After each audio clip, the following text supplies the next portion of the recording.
The duck is back. The fucking duck is back. It never left. Not never left. It's never going to leave. It's on every show. If I didn't have the green screen, I would use them. But look what happens to poor Puddle's face when the green screen hits. It looks absolutely fine now. It's great. It's like you don't even see him. I'm going to put him right there so you can like magically see him, Brian.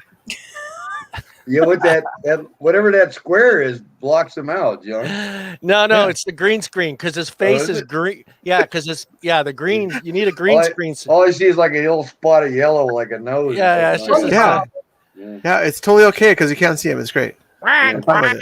He's camouflaged. He's camouflaged, but Brian, you see the thing, it doesn't matter if he's camouflaged. Brian knows he's there. And that's just it's gonna drive him nuts the whole show. Yeah, I'm totally aware of this. Uh-oh. The heat wave has knocked Big Bob out of the show. You brought the duck out, and Bob's like, "Screw this, I'm out of here." Bob poofed. I think it was the heat. It's hot as fuck here today. That's all I'm I saying. was out playing golf in it this morning, man. It was hot. There's no breeze. It's just super hot, and I'm not ready for August and September. I'm sure you're not either.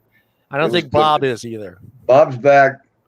Bob, was it the heat? Would the heat wave affected, or did you push the wrong button? No, I was just staring at the screen. First, all of you guys went away except Morgan, and then I went away. Yep. Morgan playing around. Maybe Morgan's we never saw Morgan poof, but we saw you poof. Morgan's got control. We'll see. Yeah. We'll see how much control the girls have next week. I'm excited. I know that the guys are excited. I think, and not knowing what the topics are is a little scary. I'm a little scared. I'm kind of worried about what these topics are going to be like, but it should be fun next week. It's okay. Oh, no. I'm not. When you ask how to randomize, I always have randomize those questions. I was like, oh shit, how many questions they have that they need this app to do this? I'm like, oh shit. Don't worry, it's okay. It's all right, yeah. Don't give it away. Don't give it away. No. I'm just worried if Brian's going to be married after next Friday night. This show could go the wrong way for Brian. Either that or he's going to have a concussion. Yeah. Are you going to broadcast from separate rooms, Brian, just to be safe? Listen, I'm going to have to work, and my computer's going to be locked, and I won't be home for a week.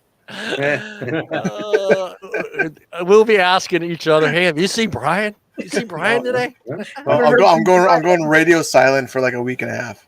Oh man.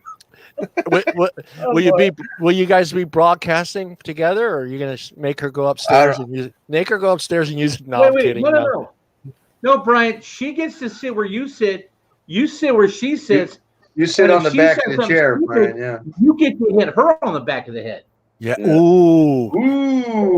Yeah, I wouldn't, though. I wouldn't be. No, I don't know about that one, Bob. But but Danielle will have complete control of the show next week, so she'll be. Brian will have to help her out. Maybe just do a couple quick runs on your StreamYard, kind of show her how to get pulled comments and create badges and stuff like that, Brian. And then when I give you my access to my account, then she can this way I don't have to do nothing. I just get to sit back and be a fucking guest. I don't kind of like I do. Drink. Yeah, I give you guys. It'll be good. This way she can pull. She doesn't want to pull a certain comment up. She doesn't have to. I can't comment unless I grab my iPhone to comment. So. What's up, Chris? Yeah, see, she'll be able to do that, and I won't have to deal with that. I won't have to pull any names. But if you want to comment, you're going to have to grab your phone and comment on there, John. No, I'll be able to comment still. I still have access to the show still, but I won't have to touch anything because she'll do it all. She'll do it all. I can't comment on this. I have to actually grab my phone to actually type a comment in. What? Wait a minute. You're on a PC. You're on a laptop. Yeah. There's no comment tab. I can't do it either. Yeah. We all can't comment on the right hand side. Oh, why are you guys waiting? Through StreamYard, we can't do that. If we hop on a Facebook or Twitch or anything else like that, we can't. But StreamYard, I can't comment. For me to comment, I actually have to grab my iPhone and comment on the iPhone. Hold on, guys. Hold on. Let me make sure. See viewer comments. Play a sound when the guests enter. Why aren't you guys? I don't see any setting that allows you to do that. No, I have nothing on the Nope. taskbar that And allows me to I type thought this whole comment. time that you guys could comment on questions right through No, the that's why you guys crack up, because when I will leave, I grab the iPhone and watch the show, and I comment on the iPhone. But I can't comment on the laptop. Oh, well, I'm going to have to bring that up I because wonder. Well, wait a minute, because I know that when I click the link that you send, it gives me the option of signing up for StreamYard or logging in. I wonder if we have to have StreamYard accounts in order to. No, Brian does. You have a StreamYard account, Brian? Yeah, I'll actually let me bail out here real quick, and I'm gonna make sure I'm logged in and come back in. Okay, yeah. See if that works. Yeah, I swear, I always thought you guys could comment right there within the same browser, not having to go to another tab. Well, that is weird. I have to go to a different device using to my comment. iPhone. Yeah, you have to, Bob. That's what I do. I comment on my iPhone, but I can't comment on StreamYard. Yeah, we'll figure that out. I can read them, but I can't reply to anything unless I'm on my iPhone. Yeah. Well, we have a fun show today. We don't want to start with that one. We're going to start with that one. That was funny because it just happened to me the other day, and I was driving and I got completely fucking sideways. I don't know what happened. Truck driver gets lost. News out at 6. Did it work? No. I was already logged in actually. Yeah. Okay. Yeah, that's weird. I'm gonna ask them why you guys can't do that. That's kind of weird. You should be able to comment right there. Maybe they think that since you're live, you're able to just read it off and comment physically live. But there's no physical way to actually type comments in. Well, that is weird. That is weird. Well, we're going to start with the first topic, and the first topic it's a good one. If I choke up, guys, I apologize, but it's really hard. Italian. It said Italian in your. It is. It's just really hard to talk about family and stuff. But we're going to talk about family traditions and stuff. And I was I kind of read a few things out there, and it's kind of weird how some people. Hey, Michael. Hey, Chris. Hey, Mike. How some people consider certain things traditional and certain things routine, and that's what kind of threw me off because, some sites say that my Sunday dinner that we've had for 53 years isn't really considered a tradition, but more of just a routine. And I find that kind of stupid because a routine or dinner is not usually with your second and third cousins. You know what I mean? Family dinner is usually your mom, your dad, your brother, your sister, and maybe one of your lazy ass neighbor friends who just doesn't want to go home because it looks your mom is cooking looks good and doesn't want to go home and wants to eat there. With a Sunday free meal, right? Yeah. So I just found that funny, and there was a lot of it about it. It was kind of a sad article to read because it kind of threw out a lot of things that I assume and grew up figuring were traditional and which they consider routine. So, so we'll have to figure out what, it's what you consider it, to be honest. I mean, if it's something you do, like they broke it down to like a tradition would be like if your family's into baseball and you have this tradition that you go, like say Bob has a tradition that he goes to a Dodgers Giants game every year with all these family members every year on this day. It's like a big thing. That's considered a traditional thing that he does with his family. Is it more because it's just not, like you said, routine. It's not an every week thing. It's not an every week thing. Yeah. Yeah. So to me, it was just like, well, how's Sunday dinner Italian wise, not a tradition? Because it's just like we all do it Sunday. And it's the funniest part about it is it's not your normal dinner time. We have Sunday dinner at 3:00. Because that's when we've always done it. 3:00 on Sunday. That was traditional, So who wants to start? Who wants to choke up and go first? Bob, you want to go first? Sure. Ask the single man with no family left, hardly. Okay. No, but you're sharing a lot with your nephews and your nieces. Yeah, I mean what we used to do, but I remember as a kid, like, you know, when you turn 10, if you're a boy in the family, turn 10, you got your first gun, which would always be a 20 gauge single shot. Yeah. You know, I got one of those in the gun then, safe. you know, you were, huh? I got one of those in the gun Yeah, safe. and that was our introduction to hunting right there, because back in the Midwest, that's all you can use as a shotgun. But you know, when I moved out here at 16, I got a high-powered rifle for my birthday, so we could go hunting out here. But it was always tradition, you know, at least for the boys in the family, that my dad would always, you know, buy a gun, and it could have been routine but every hunting season we were out hunting. Same way with fishing, you know, since I was 5 years old. Yeah. It's, you know, and it was a lot of fun. I mean, there's a lot of great memories. When my dad was in the military in the Midwest, one of our traditions was every June we'd go on vacation for 30 days. Yeah. We had a StarCraft nice. pop-up tent trailer, and we'd hit the road, and we would be gone for 30 days seeing America, which was really cool because a lot of people don't do that anymore. No. And there's a lot of stuff to see out there. I mean, I feel bad for a lot of my friends who, you know, they say, well, as far as I've been is Nevada or Mexico. Yeah. I'm like, for reals. Okay, you haven't lived life until you've seen the Grand Canyon or you've walked on the beach in Florida, or you've skied in Vermont, okay? But that's just me. But my dad was a goer. But you know, and then when my parents got older, we had like a 15-year tradition. Every Sunday morning at 8:00, we were at breakfast at the bowling alley. Yeah. We would not go any other place. But then when my parents died, that tradition died. Yeah. Well, you got to save it, Bob. It's on you.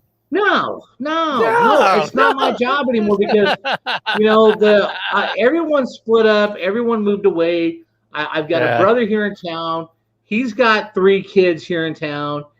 He can do that with his kids. It's no longer my responsibility. Right. Now, if my nephew in Washington wants to come down and give me his kids, and he wants them to learn how to shoot, I will take the 22 up to the mountains like I learned, and I will teach his kids how to shoot a gun. I will teach his kids how to fish. Yeah. But as far as everything else, because my nephew's parents died last year of COVID, so both of them. So if he wants my help, great. But everybody else, man, they've got parents, they got their own kids. It's up to them to take care of that. Yeah, with your dad being in the military and being gone a lot, I'm sure. Did you pick up some of the traditions your mom had from, say, her side of the family that maybe you still do today? No, even if they're just like recipes, because cooking, I think cooking is a traditional thing. And I kind of wish I did, but we never lived close enough to my mom's relatives when Dad was overseas. Okay. Dad always wanted to keep my mom close to his relatives.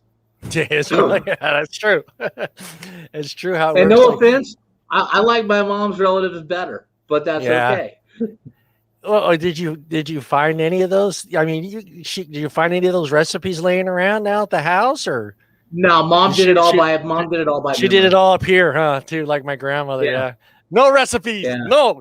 Nobody needs to know it. And then she would write it. She'd put her hand over it and kind of hide it as she's writing it down on the piece of paper, because she was starting to, lose it a little bit. But she wanted to make sure when she was making whatever cookies she was making, she would write it out before she started, and she would cover it with her hand, how many cups. And I was like, it's just fucking cookies, man. You're a teenager. Just fucking cookies, man. Just make. Oh, my friend. Well, I'm reading what Danielle's saying is, it's like, I love Christmas time because our family always did it Christmas Eve. Because once my sisters and my brothers got married and stuff, they got Christmas morning with their side of the family. Yeah. But we always had Christmas Eve at our house. And I remember one year, both my brothers didn't want to come over, right? My sister said, well, we'll come over Christmas morning. And I said, screw you guys. Nobody come over. I'll take Mom and Dad to Hawaii for the holidays, and you guys can kiss my ass. And you know what? New tradition. Everyone showed up Christmas Eve. Yeah, that's it. That's sometimes you had to do that. We had to do that one year too, Bob, where it's just like, oh, well, we got this guy. It's like, you know what? We're just gonna stop. That's all it takes for my mom to say, all right, then we just stop. Yeah. And then everyone's like, oh no. Right. Yeah. Well, no, because Don't make we Mama always mad. did Christmas Eve. Growing up, we always did Christmas Eve. Yeah. So after 40 years, why would you change it? Yeah. Because his parents wanted us over Christmas Eve and we're going to go here. Fine, that's fine. Like I said, I'll just take mom and dad to Hawaii for a week. You guys chill, and then when I get back, we'll come see you. I'm like, hey, and there's not going to be any presents because I'm spending all the money on mom and dad going to Hawaii. Yeah, that's right. That's right. Yeah, that was like a big thing too for us. It's like, even still to this day, it's like my mom does Christmas and my mom does Christmas and New Year's. Uncle Pino does Thanksgiving and what's the other one? Easter. So it's just like there's no fight between me and my brothers. Like we tried it one year where my brother's like, hey, you know what? I want to do Easter at our house. And everybody just kind of lost it. It's like, you don't know. That's not how it works. You can't mess with it, man. Well, yeah. When I bought my house in 2007, it was bigger than my parents' house. Ooh. They let me host from now on because I had a bigger house than they did, and the family was getting big. Yeah. They didn't have a problem with that. And then me and my brother took over cooking Christmas dinner because our house was bigger than theirs. Yeah. But Danielle, that is cool, man. Christmas spaghetti and meatballs on Christmas. There you go. Trying to grab that Italian side of you, Brian, your mom and dad. We're not Italian. No. So I'll touch on that like when we like get around to it and stuff like that. That's not a big deal, but I'll explain it here in a bit. It's fine. Yeah, no, Bob. But I think though traditions are a good thing because it keeps everyone in a family unit. But the sad part is once the matriarch and patriarch are gone, it's hard to hold on to that. It's hard to. It is. Someone has to step up, and it's just like that's the thing. Like we're going through. Our parents are old, but it's just like. But you can't talk about that stuff around them because it just pisses them off because it's just like it's like, well, you can't say, well, when mom and dad dies, well, we're taking Christmas over while your mom and dad is still standing there, unless you want to get killed. But yeah. Right. Yeah. I'm going to be kind of surprised to see, how that's going to all work out with us, because they are my mom and dad and my Uncle Pino. Well, pretty much my mom and dad. Let's put it that way. My mom and my Uncle Pete, they pretty much run the show. So it's just like, well, what happens when who takes Easter, who takes Christmas? Are my kids going to take the time to go to this place and all of us to get together? It's Thanksgiving seems to be the hardest one. It just seems like either we have 60 people or all of a sudden we only have 10. It's just like, it's so weird every year. It's a trip. Morgan, you want to go, Morgan? Well, sure. I mean, mine's... I thought you were going to say swing for a second. Swing. Okay, so mine's slightly complicated because my parents divorced when I was about 6 or 7. So the thing was that holidays were always kind of, back and forth. But the one kind of consistent thing every year was Christmas Eve. Ian and I, my brother, we spent Christmas Eve with my mom, and that would, involve going over to my grandma's house, and, we'd be making cookies, we'd have dinner, open presents, that whole thing. And then Christmas Day, Ian and I would go with our dad, and then we'd go to my aunt's house and, again, have brunch, kind of, and, open presents, play games, just, hang out with everybody. And that's pretty much been the way it is forever, really. I mean, it's never really.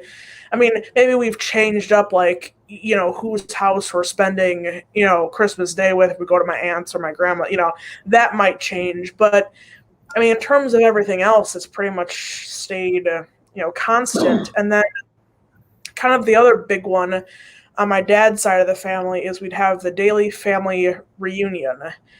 And it's funny because I got like a Facebook memories notification today, and about this time is when we would normally be down in Indiana, and we'd be getting ready for the reunion. All like the second cousins, my great grandma, my great grandpa, I mean everybody, But then now, last year, and I believe the year before, there wasn't any kind of, reunion, which is hard because I have a ton of family that live in Indiana, Kentucky, some in Florida.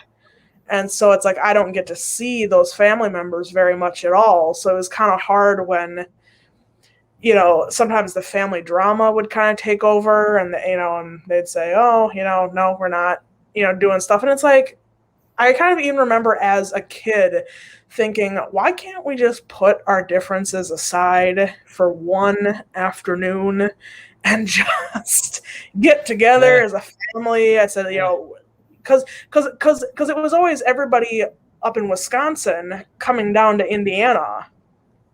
And so we always kind of felt like, okay, we're coming down here, it's like, we can't just all get together for one afternoon and all be nice. Like, yeah. So, yeah, it was, interesting. And now this year, hopefully, they say there's going to be one in September in Kentucky this time. So we'll see. But see, I think that's cool. We never did that, and I don't understand. I think we tried it one year, but we've never had, like, I don't know, maybe it's not an Italian thing, but we've never had like a big family, reunion thing. And I always envied everybody. It's like, I'm going to my family reunion. It's like, I was like, oh really? Where's it at? And it's always like you say, it's like they take turns. Like, it's in this state one year, it's in that state the other year. Oh, we never took turns. It was always down in Indiana, in a town southeast of Indianapolis. And, so we always just went down there.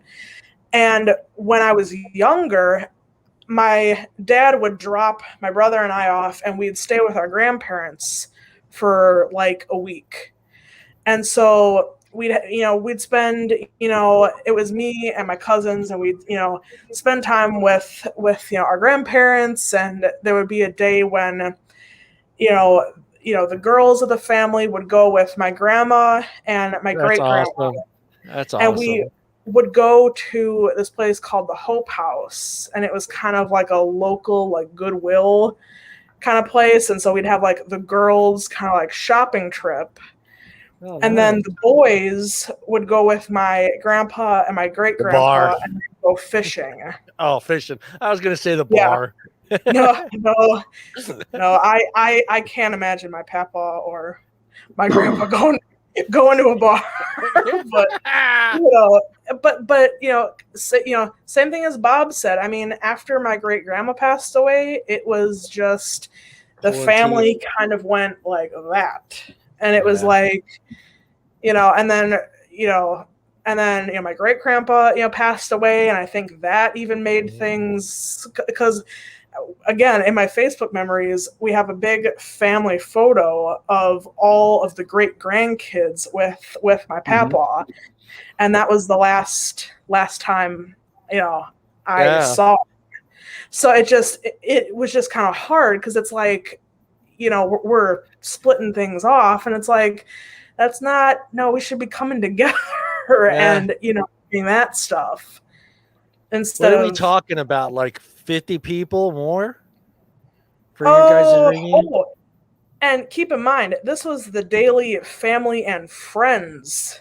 Oh, so Jesus. Often in years, there were a ton of people that I had no clue who they were, and I'd look at my dad and be like, "Am I?" They could have lied, and they could have lied and said they were your cousin. Well, I mean, that's kind of how it felt. They could be like reunion crashers. Yeah, Yeah, they have wedding crashers, funeral crashers. They could be reunion crashers. Oh, that'd be hilarious. Yeah, so No, we would have. it's funny. Probably. It's funny that you say with the reunions, it's like family and friends. I was back in Louisiana one time for a reunion, and my aunt and uncle invited everybody in the small town. I did not know hardly any of them, but I knew all my cousins and all this stuff. So I'm helping my cousins park cars in the pasture on their farm, and these two cars roll up, and it's like nothing but black people, but it's people that my aunt and uncle know. So they get out of the car, and my cousin's like, "Oh, hey, you must be like friends with my dad and stuff." I said, "Dude, can't you tell? They're all cousins, man." So I'm shaking hands and hugging everybody. Come on, cousin, let's go, because it's a family reunion. Let's go. Yeah. I mean, that's how it was. My, my, great aunts would be like, come over here, meet them, and I would always just think, I would be like in my head going, I'm like, wait a minute, are they related to me? But it just after a while, as a kid, it just didn't make a difference. I mean, I was running around with my cousins, and we were playing games, and so it just never mattered. Right. I think it's awesome because it's just because a lot of times, even as close as Italians are, we kind of only go back to like your second cousin, your third cousin. You kind of know who he is, but you don't. Oh yeah, we got out. Second cousins, third cousins. We got it's just friends. Awesome. It'd be just awesome to have everybody. Yeah, it'd just be awesome to have everybody like that. I mean, I'm just right now. I'm like picturing the huge bowls of pasta on tables right now in my head. Yeah, yeah. I mean, because we do like a buffet style thing. Because I think sometimes we would get up at, well, like you said, it kind of up there in like the 50, like 50 range plus, and it's like, okay, but as a kid, you don't really care. You're running around having fun. Yeah. So, but you got a chance to hang out with some cousins that you probably are many states away, and you get an opportunity to hang out. I think it's awesome. I wish we would have done. We tried it one year, and it just kind of worked out. It didn't, and they talked about doing it again, and it never happened again. Yeah. I think so I told Corey. Go ahead, Bob. Oh no, I was gonna say my mom's side was big about that. As I was in my 20s, 30s, and 40s, it's just like every 2 years it was go to Missouri or go to Louisiana, and there's a reunion, so everybody came. Just like my dad's 80th birthday, when we had it for him, everyone came to California for the first time. We had about 80 people. Wow. From like 7 states. And it's really odd because like my mom's side of the family, however, is like the complete opposite. I rarely ever see anybody, well, and granted, my mom doesn't have a very big family because, growing up, it was my mom and, her brother, my uncle, and he passed away when he was 34. Oh, young. And so, like, after that, it's like my brother and I didn't see a lot. Yeah. Didn't see a lot, like a lot of people. And so, like, her family is, super, super small as is, but we rarely see hardly any of them. And so so it was always weird for me growing up, being like having one side of the family that is never interested in getting together, and then the other side of my family being like, we practically get together like every month to see each other, do something. Yeah. And then the big family reunion, Yeah, that's awesome. That's awesome. Yeah. Did you learn any traditional cooking things from your parents? Any of your parents? My mom taught me a lot. My dad doesn't really do a whole lot of cooking. I kind of wish he would have taught me how to do well. And every dad's got one special. Every dad's got one special item. Grilling. Yeah. Grilling is his thing, and I remember asking him to like because Oh honestly, God, no! You I didn't still ask don't him know how to to use the. grill. You didn't ask your dad to teach you to grill, did you? I did once. He gave you a hard no, didn't he? Well, he didn't really answer me at all, which you know, in his way, if he just doesn't answer you, that just means no. Like, don't ask again because it's not going to happen. Yeah. So, but I wish he would have because like I don't know how to grill any. Well, that's yes, it is, Michael. Corey's job now, anyway. Bob, your opinions on that? Is it a traditional good? I just commented. Oh God, yeah, it is. Go ahead, Morgan. Oh Lord. Anyway, you should light fireworks on that day, Michael. Oh Lord. Just not in the house. Yeah, that wouldn't be good. Yeah, well, yeah, Brian. Brian stating the obvious, not in the house.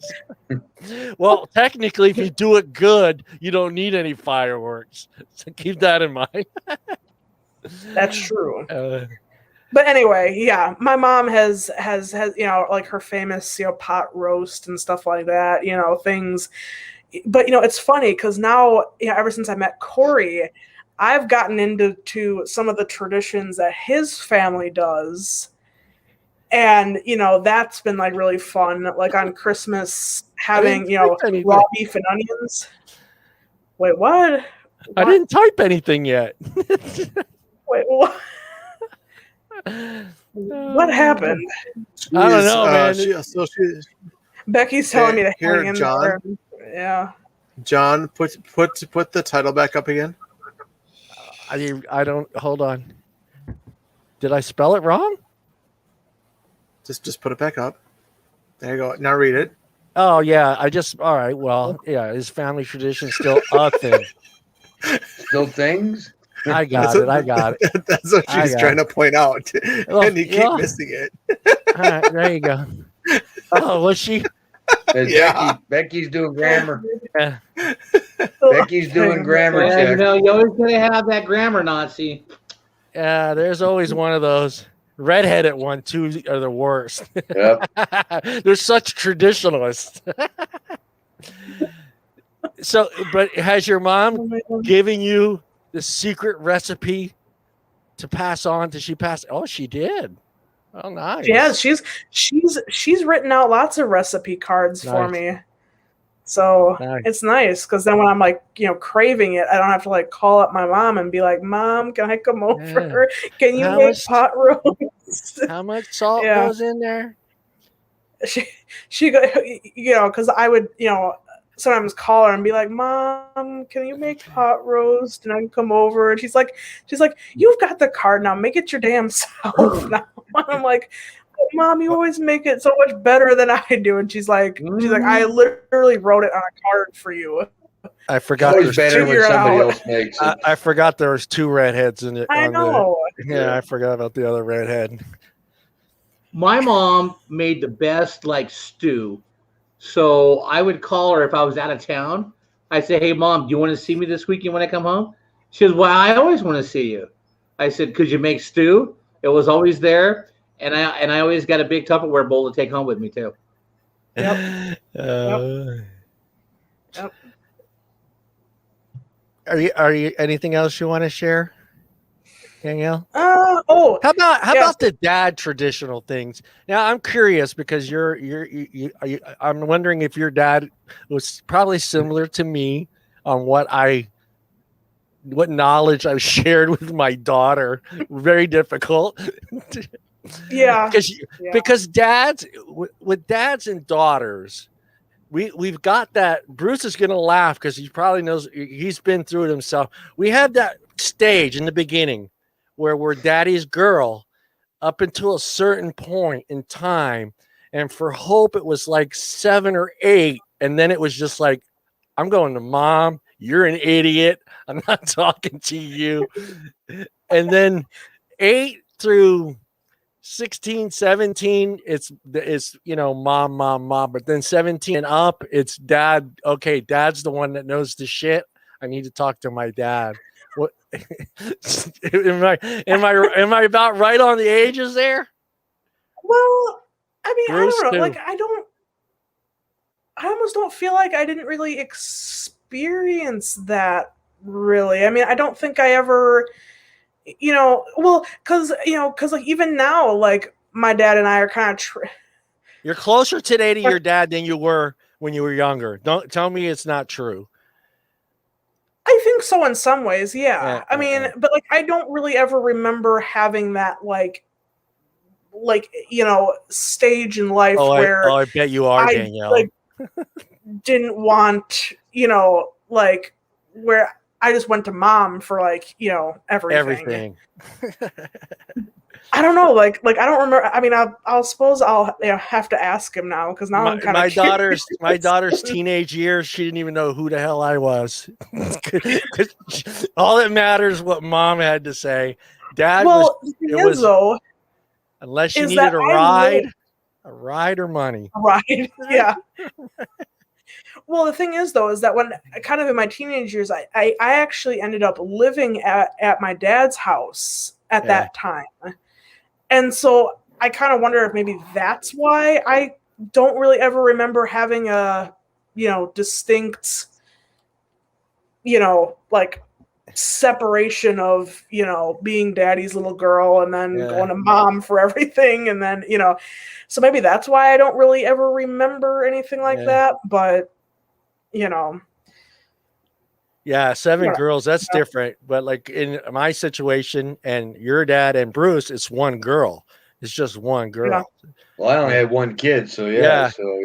Was it the same for you with her? Did she have those stages where she was like, I couldn't get rid of my daughter? I don't think she ever was not a dad's girl. I mean, there were just certain things she went to her mom with and certain things that she went to me with. Her mom was more the emotional reactive type person, and I was not the emotional reactive type person. So depending on what the scenario was and what she was looking for, what kind of reaction.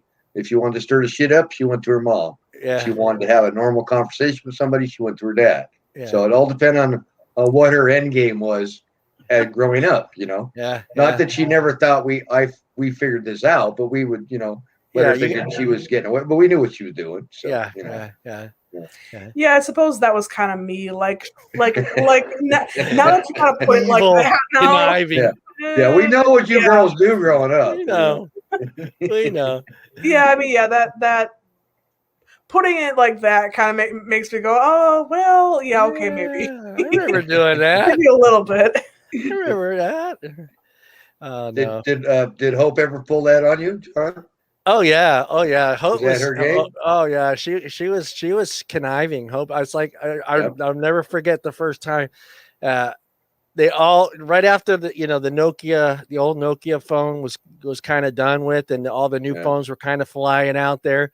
So for something special, I said we'll all go get new phones, and we all had phones at that time. So me and my ex-wife and all 3 kids had phones. I said, look, we'll go down there. Everybody gets to pick their phone. It'll be fun for them. They don't have to use that old Nokia. So she got this phone she wanted. So a couple of days go by, and I kind of noticed she doesn't have it in her hands anymore. So I was like, where's your phone? Oh, it's in my room. And I'm like, oh, okay. And the next day, hey, where's your phone, Hopi? I called you. You didn't answer. She goes, oh, I was busy. I left it in my locker at school. She did this for a whole week before she told us she lost her phone. I was like, why don't you just tell us the first day, get it over with? Why are you making us ask you constantly 4 or 5 times a day where your phone is or why you're not answering it? And she goes, I was just so worried what was going to happen. What's going to happen? What are you going to get? Take the consequences and move on instead of just egging us and lying to us for like a week straight.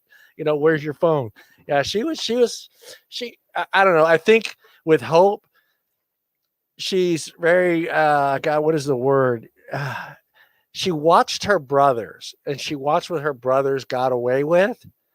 And so she knew where, she's kind of the first one of the 3 that kind of knew mine and Katrina's levels. So she knew where she could take us and how far to take us before she knew she had to step back. So she was really good at that. Yeah, I didn't have that luxury, unfortunately. No, my daughter either. She was the only one. She had no examples to go by. So yeah. Although, again, like I was a goody two shoe. Well, kind of still am a goody two shoes. So I never really. No, not you, No, Morgan. come on. No.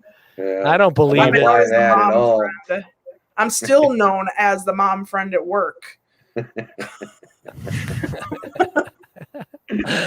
It's true. Yeah, no, she was sneaky. She was sneaky all the time. But she grew up to be a good kid. I mean, or a good woman, I should say. No longer a kid, but yeah, she was of the three, she was the sneakiest. And Frankie's skill was, and he picked up on it really quick. He knew all he had to do was make mom laugh, and the argument was over. It just.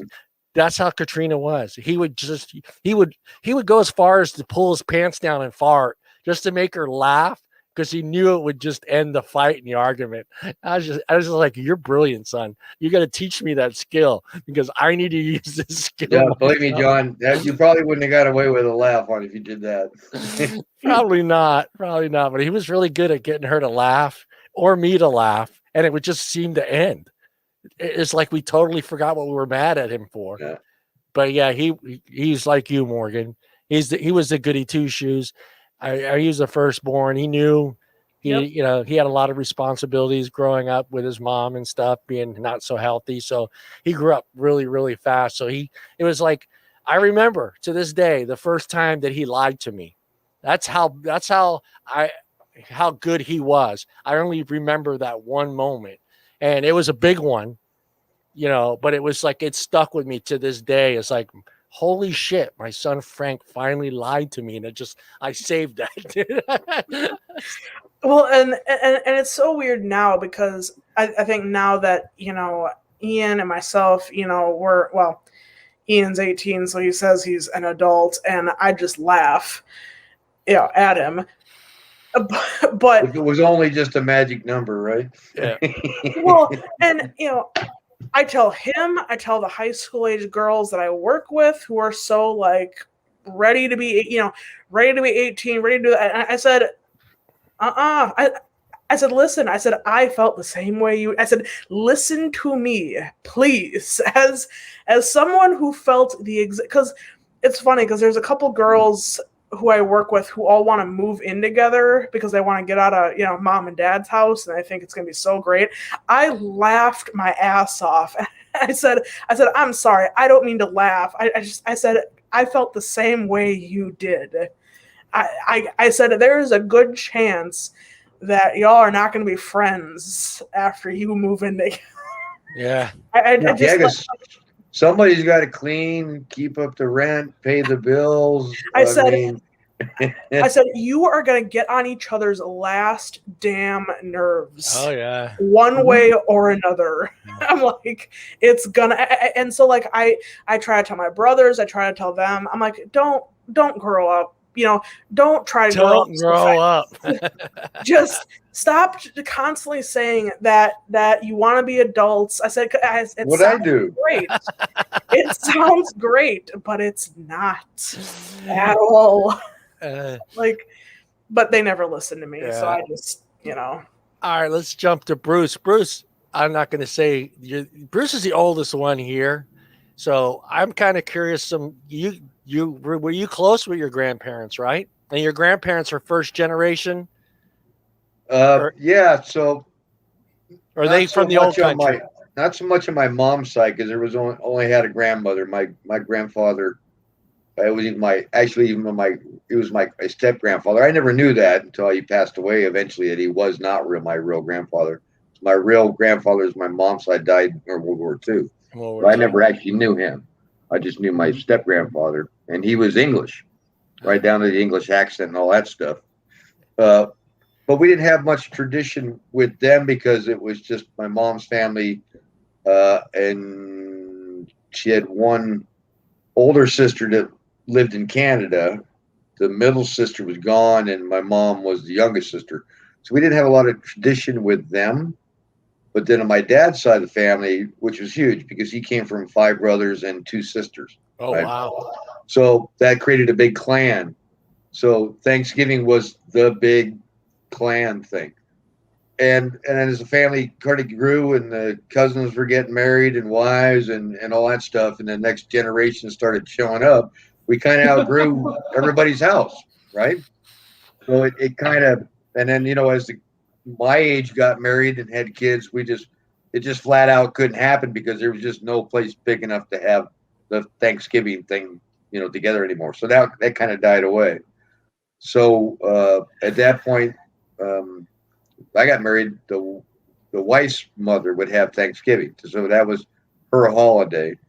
And then for Christmas, divorced family like Morgan, we did the Christmas Eve, Christmas Day split. And it finally got to the point where I sat there and I said, "We're the one with the kid. Why are we doing the traveling?" So we finally took over Christmas because it's like, what? I got to pack up the kid, the stroller, the high chair, the playpen. And you guys don't have kids. And why am I the one driving all over the place? Yeah. Down to San Jose, back over to San Mateo. We live in the East Bay. I said, no, time out. So that ended. And we would have Christmas at our house. Still the Christmas Eve travel to see my dad and all that crap. When we finally got the bigger house, then it was no much more with the Christmas Eve thing. Everybody showed up for Christmas Day. And that lasted for a while until everybody else started having kids, Yeah, I know the clan thing. But we used to have reunions, and the deal was it was every 10 years because the family was so huge. And we had two of them. Right. And then the one we had after my dad passed, they said they would do it again, but that was back in 2006. Haven't had one since. So. Well, you got to start it, Bruce. Oh no, man! I tell you, the cousins are just I don't even know where half of them are anymore, except for the ones that are still in San Jose. So yeah, we haven't. The clan hasn't gotten together since 2006, since the clans got together. But you guys used to do the big family reunion stuff. Yeah, but yeah, it's been every 10 years. But every 10 years we did two, and then it hasn't happened since then. And I think part of that was my dad passed away. The oldest brothers passed away. So, I mean, a lot of the older clan, the original clan, they've all aged and moved on, I'm surprised none of your sisters jumped in and tried to. I only have one sister, and I barely see her. She lives up in Chico. She lives up in Chico. Last time I saw my sister was when my wife passed away years ago. Oh, wow. Yeah, because usually that's who takes over, even when it's the dad. My sister's not the family type person. She's like she's more the disconnect person from family. So, why is my brother? I talked to him on the phone. If you go to Chico, there's a couple good bars in Chico, but if you call me, I'll tell you where the strip club is too. I used to work in Chico. I've never been to Chico. Chico is a college town. You've never been to Chico? You've never been to Chico? I don't even know if I have my sister's phone number anymore, Becky, the way she moves around. So, wow. How have you never been to Chico? God dang. He worked for a living. He didn't go. No reason to go there. I worked for a living. I didn't know. It's like, I got a weekend. Let's go to Chico. Yeah, I mean, there's really nothing there but the university. That's about it. Right. I mean, there's no reason to want to go there unless you're on your way to farming. If you're into farming, Chico's huge in farming. I got farming out here in Modesto. What do I need to go to Chico for? Yeah. But now that the wife's gone. My dad's gone, so traditions now between my daughter and I. Yeah. What we do is every other year we do not necessarily Christmas, but we do a Christmas season ski trip to North Star. Nice. So that's every other year. Nice. Okay. And then Thanksgiving is at her mother-in-law's, my son-in-law's house. So we do Thanksgiving there with their clan, because it's just me and the daughter now. So and that's pretty much. I mean, outside of Easter, I'll go over and see the grandkids and spend that with the daughter, and then that's pretty much all the tradition I got left now. So not a whole lot.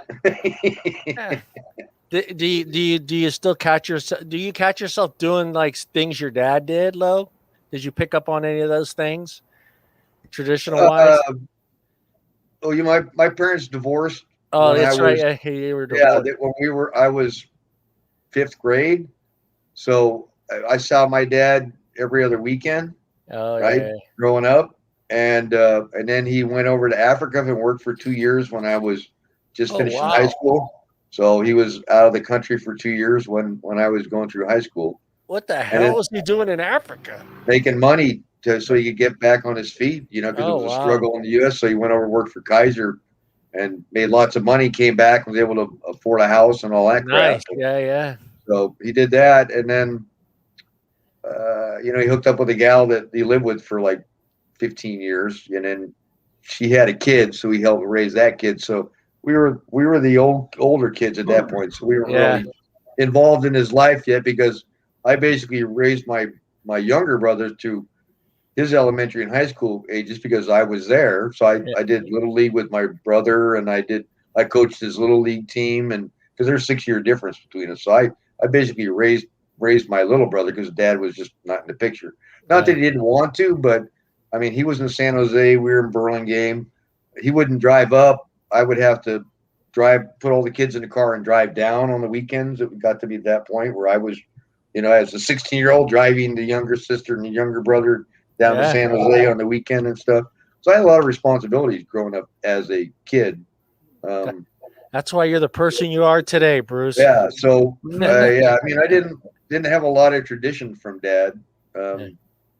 He worked a lot. Yeah. We went fishing every once in a while.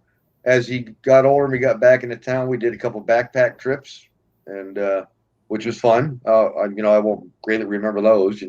We hiked up in the Klamath for like a week trip with a couple of buddies and my dad, and we packed pistols and went up there. And he as old as he was, he toughed that thing out, man. So I love my dad, but it was it's different. It was a different kind of relationship, Yeah. But what it is. That's what makes you what you are when you grow up, right? Yeah, that's it. Makes you who you are today. That's the truth. Makes you tougher. Yeah. I guess we'll go to Brian. He decided to come back. He decided to come back, so I guess we'll let him go. I had an internet hiccup. I don't know why. I was like, everything just stopped, and I'm like, oh. Wow, that sucks. So, yeah. Anyways, we got it back up and running. I don't know what happened, but it is what it is. Windows update. No, it actually wasn't, dude. Just a hiccup. So, anyways, Brian glitched. Yeah, apparently, like somebody else in North Dakota decided to use the internet too and kick me off. It's weird. You can only use 2 people. Danielle, get off the internet and go make Brian a sandwich. Oh, go ahead. Remember back in the day, the dial-up? So I picked up the phone. Oh, It's water, Becky. Kids today have no idea what dial-up was, man. I know, it's great. Oh, Becky went Fargo internet. Yeah. Go ahead, Brian. So for me, mine's gonna be a little long. Just kind of give you a heads up. Should I grab another beer? Yeah, you're gonna need a few of them actually. All right, let me go get it. Hold on. I'm gonna make myself a drink too. Everybody's running a beer run. Should we have like this intermission, like little thing that pops up, like bathroom time now type thing? Yeah. Like you have 5 minutes. Play some music. Symbol comes up.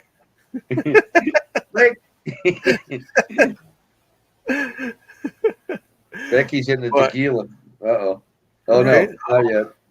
It's too hot for tequila, Becky? How can it be too hot for tequila?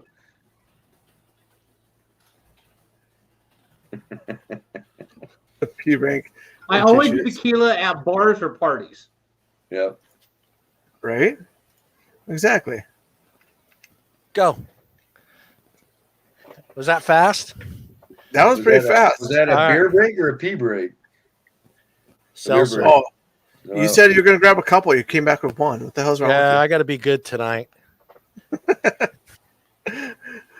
Okay, so I'll just go and Morgan will catch up. It's fine. But anyways, so for me, for me, like family traditions for me is different because my family, the way I grew up, my family was very like attached to each other. Like they were like your family, like, you know, everyone likes to get together, like Christmases, birthdays, all that stuff, you know, once every month type thing. Big family reunions, all that stuff. But something happened and I ended up not talking to my folks for like 10 years. Yeah. And it just cut the whole line off. So for me, tradition like really stopped, and within those 10 years I understood like what I was missing and what happened. My mom was very big into holidays. She decorates everything, like big Christmas trees. Like there's like she's got a whole wall full of like Danielle happened. houses and trays and lights. Like it takes her a half hour to go through and switch everything off, type thing, you know, that sort of thing. And you know, there's lots of gifts underneath the trees, and we would always go to church, then go home, eat, and then that was be spaghetti and meatballs. It was the meatballs were her recipe from, was it her grandma, and then it's been passed down. And we always have other stuff too. There's usually pumpkin pies in there because my dad likes to make pumpkin pies, apple pies, cherry cheesecakes, like garlic bread with cheese, all sorts of things like that. And then we would do gifts after that. And then after that, we would have a little snack. We sell, you know, the Santa stuff, then go to bed. That was always a thing. Thanksgiving was always a thing too. There was like the whole like big table with all the stuff set up and everything like that. So when all this stuff happened for me, it's never really felt the same. You know, since you grew up for like 18 years, you know, it's always 18 to 20 some years. It's always been the same thing. And, you know, I appreciate Danielle and her family. It's really helped like try to include me in all of her stuff. But I've told her this too, that it's always never really felt like the same. And it's hard to like really explain that, I guess. But like her family's got their own traditions too. They, you know, they go to different, you know, people's houses. They all have certain things go on and all that stuff. And so, I mean, you know, if she has a chance to tell all of her stuff, with her family, you know, it's pretty awesome because I get along with them. So for me, I understand the whole family tradition. I get it. My one always word of advice is that it's, you know, if it ends like, you know, some of you guys are saying that, you know, you won't realize what you're making or what you're seeing and getting every single year until it's just gone. Yep. Just going to be honest. And and when it ends, it's just gone, you know? Yeah. So I mean, it is what it is, but I mean, I make the most of it. And, you know, I've realized that on those days I would, you know, go hang out with my friends, go out and have some beers with people, or, you know, sit and relax and just, you know, still be around the people that, you know, want to be around with you. And that's the whole family thing is they all want to be around you. It's not because of anything else that you've done, your money or anything else like that. It's a family thing. They want you there for that. And no matter what you think you shouldn't be there for it, just go. Catch up. Have a drink, relax. So that's my whole thing. I get traditions. We all have our own meals that, you know, meals that everyone makes. Mine's more holiday traditions versus John's more of, let's say, weeklies. I've got friends that do weekly family stuff every Sunday and so that. So I understand that. So my traditions are different. So if that makes sense. Yeah. Oh yeah. Everybody's going to have different things. I mean, Italians, I'm first generation American. So, you know, I'm going to have a lot of older, you know, and in my age too. So, you know, I'm going to have a lot different types of traditions that are more towards, you know, Sicily, my mom and dad's hometowns, than say I'm going to have with some of the American traditions. I think for me growing up, it probably wasn't until like, I'm going to be honest, like 5th or 6th grade that I realized I was fucking American, and I had to start acting like an American and stop trying to be an Italian or Sicilian, because and that's hard when you literally live in a neighborhood that if you go 4 blocks this way, that way, or in any direction, you better speak Italian because no one's going to understand you. So yeah, it was difficult for me. I knew the importance of, standing up there and pledging allegiance to the flag and being proud to be American. But back then, if you would have asked me, I would have said I was Italian American before I would say I was American Italian. So yeah, it's different. Yeah, I mean, for me, I truly believe that traditions are a thing. Every family's got some sort of tradition, and it's going to stay with until somebody decides to break it. Yeah. Whether it be weekends, weekly thing, holiday thing. One of my favorite, my own tradition that I actually like to do is try to take time once every 2 weeks, go out with friends and just catch up and chit chat. And it doesn't have to be anything special. Just go out and just catch up with people and hang out and have a good time and just keep those relationships alive. That's the way I look at it. That's what I like. Well, see, let me ask you a question, because that's like something I used to get very angry with, like with my kids, and they'll tell you when growing up, I didn't understand. Maybe it's just because the way I grew up that, my first cousin was like my sister, it was like my best friend. So I didn't understand when I got to I don't even think I did that in my teens. I chose family first before my friends, even when I was a teenager.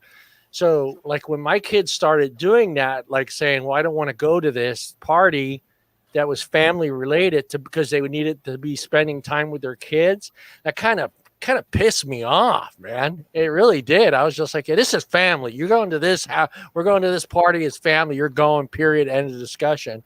So, and I understand like what you're saying. I think it is important because I had my sister-in-law, Tia, who every year did something. It blew me away the first year I seen it done, but it was a friend's Thanksgiving. And it was usually the week before Thanksgiving or the week after Thanksgiving. And it was strictly just her family or friends, just her friends, no family. So for her to invite me to this, even though I was married to her sister-in-law, just sitting there. And this was like 60, 70 people in their house, all their friends and, and neighbors. And, I see what you're saying. But I just always had a hard time with it. I don't know. You just having those traditional things with friends and different than with your family. Yeah, absolutely. That's exactly it. I mean, it's all different. Yeah. But well, John, I know what you're saying though about your kids. I remember being 16 and I couldn't wait to get a job. Just so I didn't have to go fishing on the Delta with my dad and uncle anymore, because frankly, I got tired of going. Yeah. It's not something you were given the opportunity. It's like, grab your shit, we're going. I'm like, oh no, I'm getting a job. But once I hit my 30s, I realized I missed it. But I was very lucky because when my dad lost his license at 71, I got 10 years of driving the man around. So once a month it was, let's go for a ride. And let me tell you, when you took my dad for a ride, you don't turn on the radio and you sit and shut up, and dad starts telling his stories of his childhood and all that stuff. Every now and then you'd get to talk. But regardless of where we went in the state of California, dad did the talking, I did the listening, because I learned a lot about my dad that way. And it was kind of cool. God, I miss him because no one to go with rides on and talk about that stuff. Yeah. It's like on a Saturday. Hey, you guys want to go anywhere? No, not really. Well, screw you. Yeah. See, I missed that, and my dad's here, but I can't. There's no more stories with him. It's just mumble jumble with his dementia, and I do miss that. I miss, hearing my dad talk about, these, and they're crazy ass stories, man. They're crazy ass stories. No, I mean, my life slowed down. I have expected to be able to spend time with my dad because he was like semi-retired, but then he got cancer and was gone 3 months later. So Well, every time we'd have like a birthday celebration for somebody, or I invited someone with me to like Sunday morning breakfast, I would always make sure whoever I brought with me, I would sit her next to my dad. Yeah. Because Dad could tell all the stories that I've heard 1,000 times, and she would sit there and listen. Right. Because my dad had 1,000,000 stories. Yeah. 1,000,000 stories. That guy, if you think Forrest Gump did a lot of incredible things, Forrest Gump didn't do half the shit my dad did. I did. Hey, Deb. Well, yeah, and that kind of happened with the family reunion too. Is like, I wish as a kid I hadn't been so shy of my mama and papa, my great grandparents, because they were very extroverted, and it's kind of funny because one of the famous lines of my mama was, you'd hear her clear across the room. She'd be like, and in her southern, accent, come on over here and give your mama a hug, and you'd hear her clear. I just like hearing mama. It's just so cool hearing mama. I mean, that's the thing. Half my family's from Kentucky, Florida, so I've got a good mix. Yeah. But but as a kid, I was very shy. I mean, I'm shy now still, but even as a kid, it was even worse. And I just wish I hadn't been, because was so much about my mama and papa that I didn't learn about until I was older. And of course, by the time I, was wanting to talk to my papa about, everything, because he was in World War II, and, and just things that I could have learned, his Alzheimer's was by then already, bad. And, he didn't really talk to anybody, at that point. And so it just, now, as an adult, it's like, man, I wish I would have sat down and listened and all that stuff. I wish I had the technology today, back say 15 years back, and just so I could have done the recordings like I could today, and all that stuff, and it's awesome. When I have a lot of fun, I don't know, you guys probably do. I have a lot of fun going on like YouTube videos and just seeing these guys, younger than me, doing stuff with their Italian grandmothers, their real Italian grandmothers, and having them do things on YouTube. And I'm thinking to myself, man, my grandmother would fucking have a blast doing that shit. Yeah, Michael, it's tough, man. I walked that road too with my dad. So yeah, it's a sucky thing. I watched my mom go through it twice. She beat it twice, and now it's just like do what you can. Live as long as you can and enjoy what you can see. But her thing is, she's like, I've got to see all my kids get married.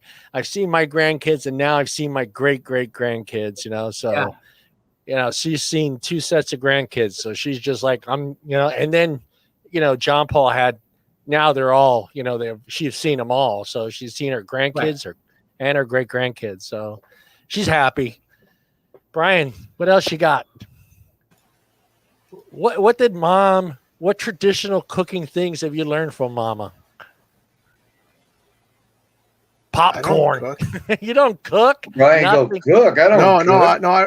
Okay, so here, I'll actually break this down for you. Okay. The way I grew up and how they cooked is a lot different than I've been shown how to cook things today.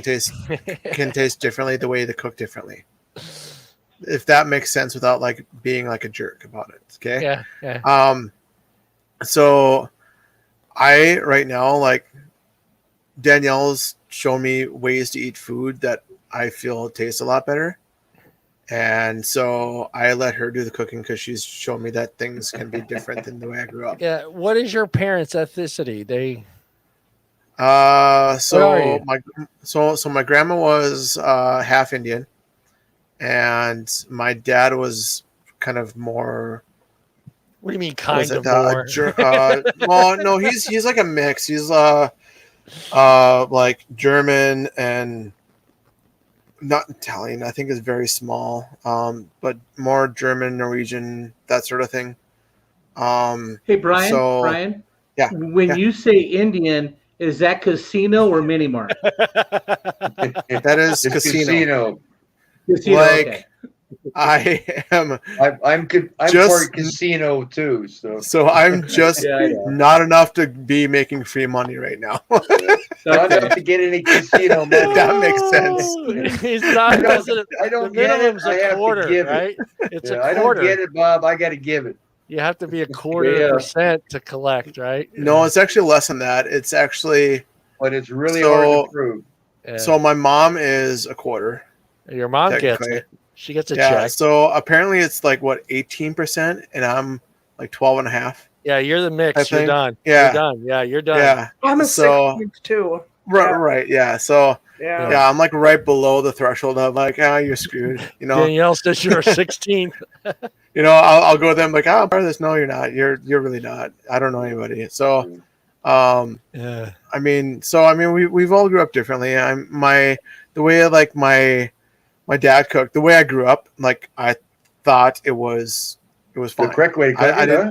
Brian Yeah, thought he I- could do the yeah. rain dance. Brian thought he could do the Yeah. rain dance. Well, the way he was like, I'm not like dissing him by any means. The way I grew up was different, and it was Yeah. more of like things had to be thoroughly cooked. Like if it was red, it was bad type thing.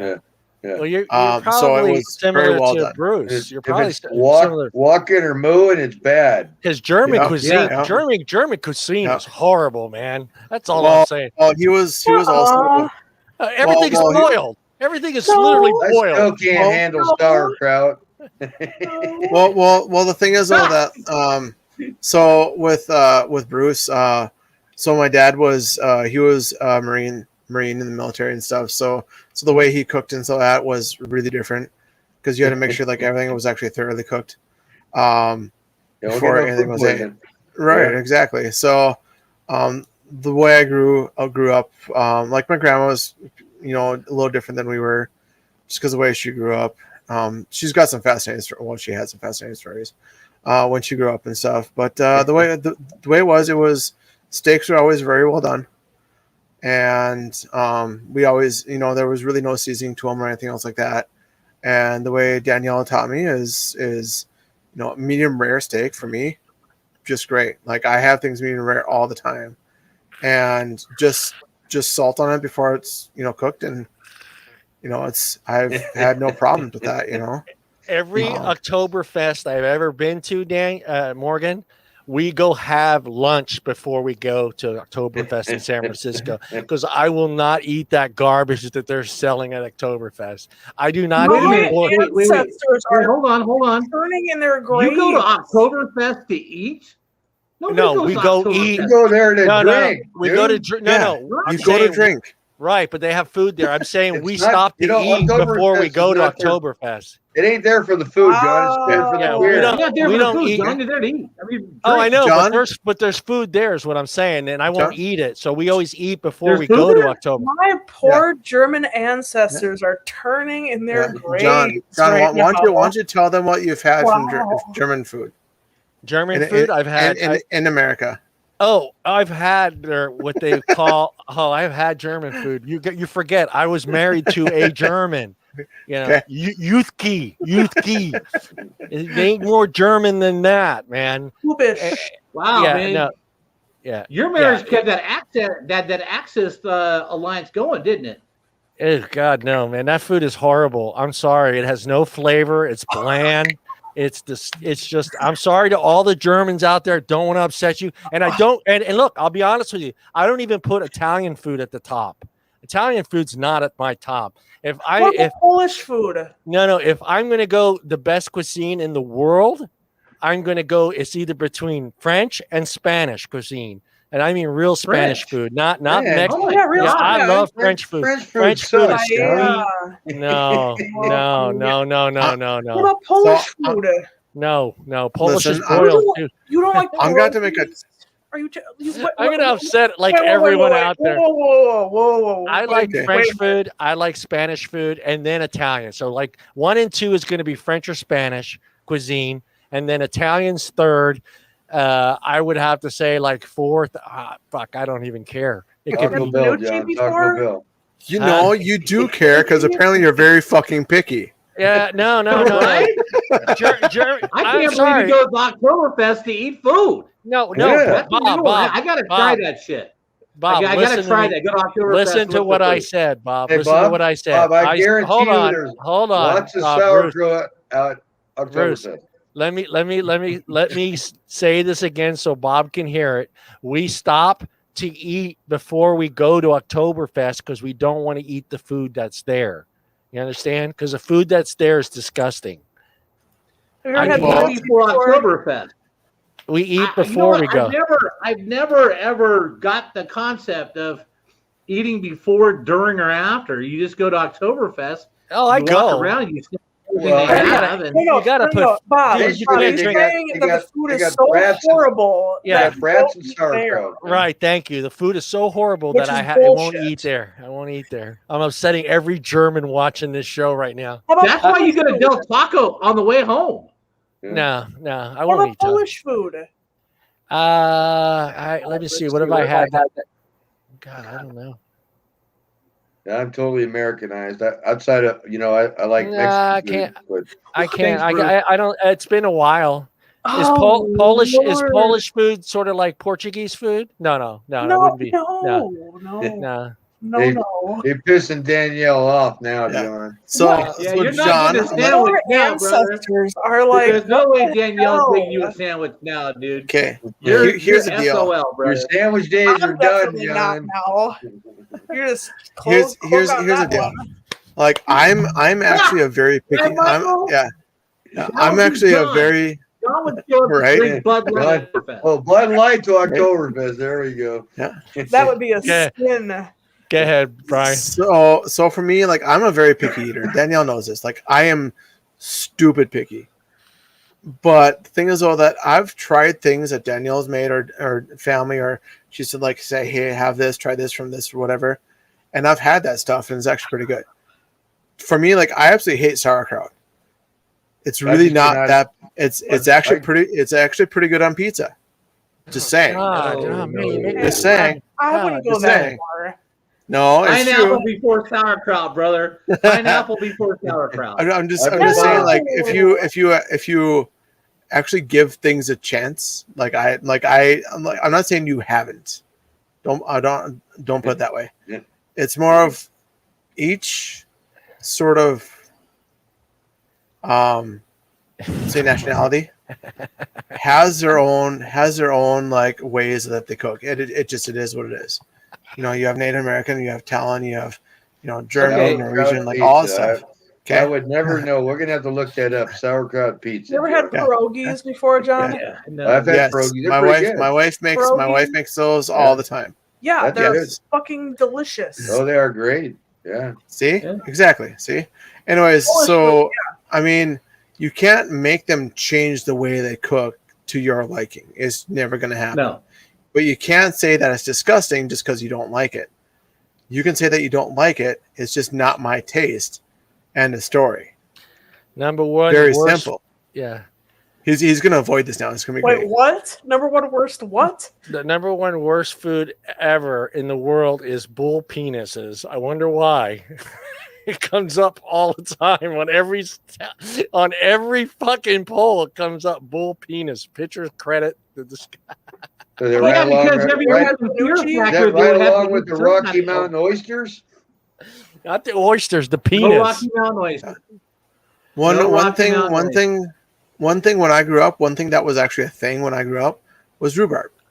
Everyone had yeah, my rhubarb this, grandma- Yeah, rhubarb I that. love Like, to Yeah, get rhubarb rhubarb's pie. delicious. She grew it. Hey, rhubarb. Brian, my grandmother grew it in the backyard and made the Mhm. rhubarb pies. Yep. Mm. And then like rhubarb with sugar was really good. Oh yeah. Yeah, it's like that was a thing too. And now people just hate rhubarb and I don't know why. And she made Just hate plum jam and rhubarb jam. She jammed Mhm. everything. Jarred everything. Yep. That was my grandma's basement. Oh man. My mom's mason dad, her jars and basement. lids and the wax that they put the wax top Yep. on it. We had Mhm. Yeah, everything. You know, my I've grandma. got, jammed back then. I've got two cousins that still like make jam and bottle it up and stuff. But Yep. back when I was a kid, every female relative did that. They made their own jellies. They made their own jams. I mean, they buy cases of mason jars but yeah, you don't see that much anymore. No, My cousins you really don't. Have you ever had? I think it's a forgotten art out here, anyways. So. I agree. Yeah. All right. Yes, Morgan. Have you ever had panucci? I've had panucci. I have not. Don't you like that? I don't think so. Yeah, I dated her for Daniel like says 2 yes, years. But then I'll say God, yes. you don't like panucci either? What the hell? That's a family tradition too. Making panucci. I had a Probably high school buddy that was Russian, and Schnitzel's probably the only German food I like. Yeah, a high school buddy of mine. Wow. He's Russian, and his family was right from Russia. So they made Russian meals that were like, some of the stuff was pretty good, but their version of spaghetti is a lot different than the Italian version of spaghetti. I'll take some schnitzel. Scheidekopf. I can't right now. Dummkopf. I'll take some schnitzel. Yeah, mason jars. Yes, Mason jars All right, Bob. Come on, Bob. Hogan's hero. Do it. I see nothing. I see nothing. Oh, my did anyone notice that Morgan is drinking out of a mason jar? Yeah. Is Morgan in the mason jar? There, yep. I see nothing. Schnitzel. Schnitzel. The sausage is bland too, and compared to Italian sausage, yeah. German sausage that bland. It is okay? bland, and then to make it worse, you guys boil it. Who the fuck boils? It is boiled. Yeah, it's disgusting. No, it's not. I love you, Morgan. When you go to those Oktoberfest, they're boiling it. Yeah, Oktoberfest in Milwaukee is awesome. Yeah. Just because you think it's bland doesn't mean it's not good. Remember, hey John, they used to have it at John Thurman I'll Field. Eat it. Don't get me wrong. Hey, Bob, John, so you guys went to Oktoberfest at John Thurman Field, right? I did. I used to volunteer to like pour beers and stuff at Oktoberfest. Yeah, that was the coolest job ever. Oh that yeah, was the great. most fun I've ever had. They always boil the sausage. You singers, because one night, Bruce, I was pouring Dos Equis, okay, and they had these little glow in the dark. They like glow sticks, but they're round. So when you crack them, it lights up. It says Dos Equis, and it had a little thing on the back. You pulled it off. It was a sticker you could put them on, right? So I'm pouring beer for like 2 hours, and this girl walks up, and she goes, "Can I have one of those?" I said, "Absolutely. Take whatever you want, And she goes, "Do you want to put it on me?" I go, "That all depends. Where can I put it on you?" She goes, "Wherever you want." Whoa. Oh, okay, no. So I peel it, crack it, told her bend over, slapped it on her ass.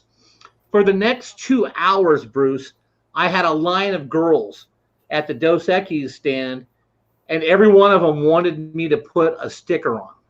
You were slapping ass. Half of them went breast, half of them went butt.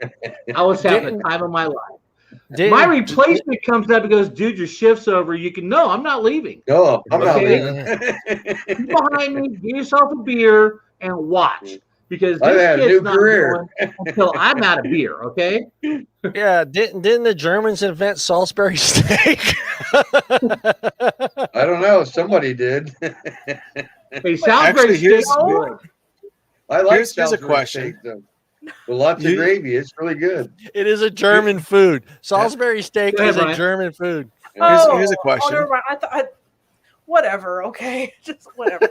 I still pick that banquet dinner with the Salisbury steak and the mashed potatoes and the green beans and the little brownie. The little brownie. Hungry Man Salisbury steak. Yep. There you go. Hungry Man meal. The 2 Salisbury steaks, a half pound. Was it the half pound meal? Yep. Yeah. It's the big Hungry Man. Yeah. I still like that thing. I'm gonna go get Becky a surprise. I'll be right back. There it is, right there. There's this is your German meal right there, in a nutshell. Here's a question for Bob and John probably and everyone else actually. Yeah. So there's difference between like hot dogs and and like Polish sausages and stuff like that. Now, Yes, there is. my question is, so Polish sausages usually fry them a little bit more, or grill them and eat them. Right. But with hot dogs, you can do the same thing, but there's a lot of people that boil them and then eat them. Yes. Now, Yeah, now is there hot dogs, but you grill Polish sausages? It's Okay. true, Michael. right? I so grill them now. I don't boil anything, but I grill everything. right. Well, that's my question is, what's the preference on that then? Like, if you grew up a certain way, do you still keep that tradition like with the hot dogs, even though they're actually different? I do my own thing. All right, who? All right, let's settle this. Who boils, grills, or barbecues their hot dogs? Grill and barbecue. Well, I don't have a grill right now, so I boil the hot dogs. You boil them still, Bob? If I'm really in a hurry, I'll fork them and microwave them. You don't fry them in a pan, Bob? No. Oh man, I love them. That's the way I always. Because then I gotta clean I have to clean a skillet. Yeah, I know. That's right, Bob. I mean, the microwave is really easy to clean. 45 seconds, one hot dog. Yeah. Especially when you wrap it with a paper you towel. grill hot dogs, Danielle, but if you don't have a grill, I've got a grill, but sometimes I don't have the patience to wait for the grill to heat up to eat the dinner. So, all right, how did we get to food, man? So with me, somebody was bashing German food. That's how it all started, John. Right. So with me, like what I do is I just take a smaller pan and put like a little bit of water in it, and then put it on high, and then wait for water to build. Put like 4 hot dogs in it, give it probably a minute and a half, and they're pretty much good to go. And then I take them out. So it's not like boiling. There's a little bit of water. You just steam them, huh? Yeah. Oh, kind of. Yeah. No lid. But yeah. Yeah. No, I either put them on a frying pan. I'll put 4 or 5 on a frying pan. Well, hot dogs are already pre-cooked, so they're pre-cooked. Right. You're really just heating them up. But I put them on the frying pan because I like to have that semi-charred to the hot dogs, so it's almost like you grilled it. On a grill. Hey, John, do you split them to grill them? No, I don't split them in half. No. Yeah, some people split them. Yeah, I leave them whole, and I cook the shit out of them until they start to brown. To the point where I don't like that. I don't like the whole like. You're not American. You're a 16th Indian. On a hot dog. I just don't like it. I just don't know why I don't like it. It's disgusting, John. What are you talking about? I've got my surprise for Becky. Oh, Becky. Don't tell her about it. Just bring it on screen. Who cares? Let her flip out. It's fine. Not a big deal. It's the snake. It's not like it's going to jump through the screen at her. Come on. No. You never know. Yeah, don't piss it off. We don't want to call 911. Yeah, my wife's grandfather, his favorite lunch was fried banana and peanut butter sandwich. Oh God, I love fried banana and peanut butter sandwiches. I love those, man. Is that an Italian thing? No, I love peanut butter and I love banana. He was a Italian grandpa. Danger noodles. That was his lunch, man. Fried bologna and a peanut butter sandwich. Oh, no bologna on mine though. Just peanut butter and banana. Yeah, no, he would fried bologna and God, peanut butter. No, Elvis did the peanut butter and bananas fried sandwiches. That was Elvis's sandwich. Yeah. Bruce, here's a question. Whatever happened to Spam? I still eat Spam. I love Spam. And I love Spam. Like nobody eats it. Nobody eats it anymore. They sell the shit out of now. Spam. They got like teriyaki, plain. Yeah. And then they got jalapeno. Jalapeno. Yeah, I mean, I still have Spam, but my favorite is in the morning, like on the weekends. I'll cook a couple eggs over easy. I'll fry some Spam up, and then some toast, and man, that's like a good breakfast. But off the lunch wagons, they used to sit there and they would get the white rice. They would put 2 eggs over easy on the white rice and like 3 slices of fried Spam on it, and that was like your lunch wagon breakfast. Hell yeah. Yeah. Danielle hates Spam. Danielle hates Spam. I think it's a guy thing, really, to like Spam. Yeah, I eat it right out of the can. I eat it right out of the can. I grew up. You slice it, you fry it, and you put some mustard on it. Eat it in a sandwich. That's it. Yeah, simple. Bob, you eat Spam? I love Spam. I'm an Okie. I love Spam. Okay. Spam and eggs, brother. Oh, I did. That's like the breakfast. That's hilarious. Morgan, Spam? No. She'd rather eat that bland German food. Shut up. Hey, so any of the girls like Spam? Kaylin said I've never met a girl that likes Spam. I haven't either. My wife hated it. Yeah. Kaylin just said Spam hot dish. Ooh. Right. Becky. Yeah. Becky, Spam, no Spam. Becky's coming on next week. Just saying. She's a Southern girl, dude, so she's got to eat Spam. Exactly. She doesn't like it either, she said. Oh, potty meat. No, Becky's not a Spam fan. Potty meat. I don't even want to know what potty meat is. I don't know. Potted meat. Yeah. It's canned, Becky. It's canned. Yeah, I love Spam. And it lasts forever. It does. It does have an expiration date, but it's pretty long. So Spam and Twinkies could survive everything. Yeah. And corned beef hash. Ooh. Corned beef hash. Corned beef and hash is good too. Corned beef hash is corned good. Beef hash Gotta right. bust the eggs up on it. Oh God, we went an hour and 31 minutes on this. Well, we never got off. We never got to the rest of the topics. We hooked on the food. Yeah. No. I wanted to go into mine. A lot of you guys know I share a lot of stuff on Facebook. I'm an open book, so everybody kind of knows a lot about my traditions. On this thing, yeah, I remember that too.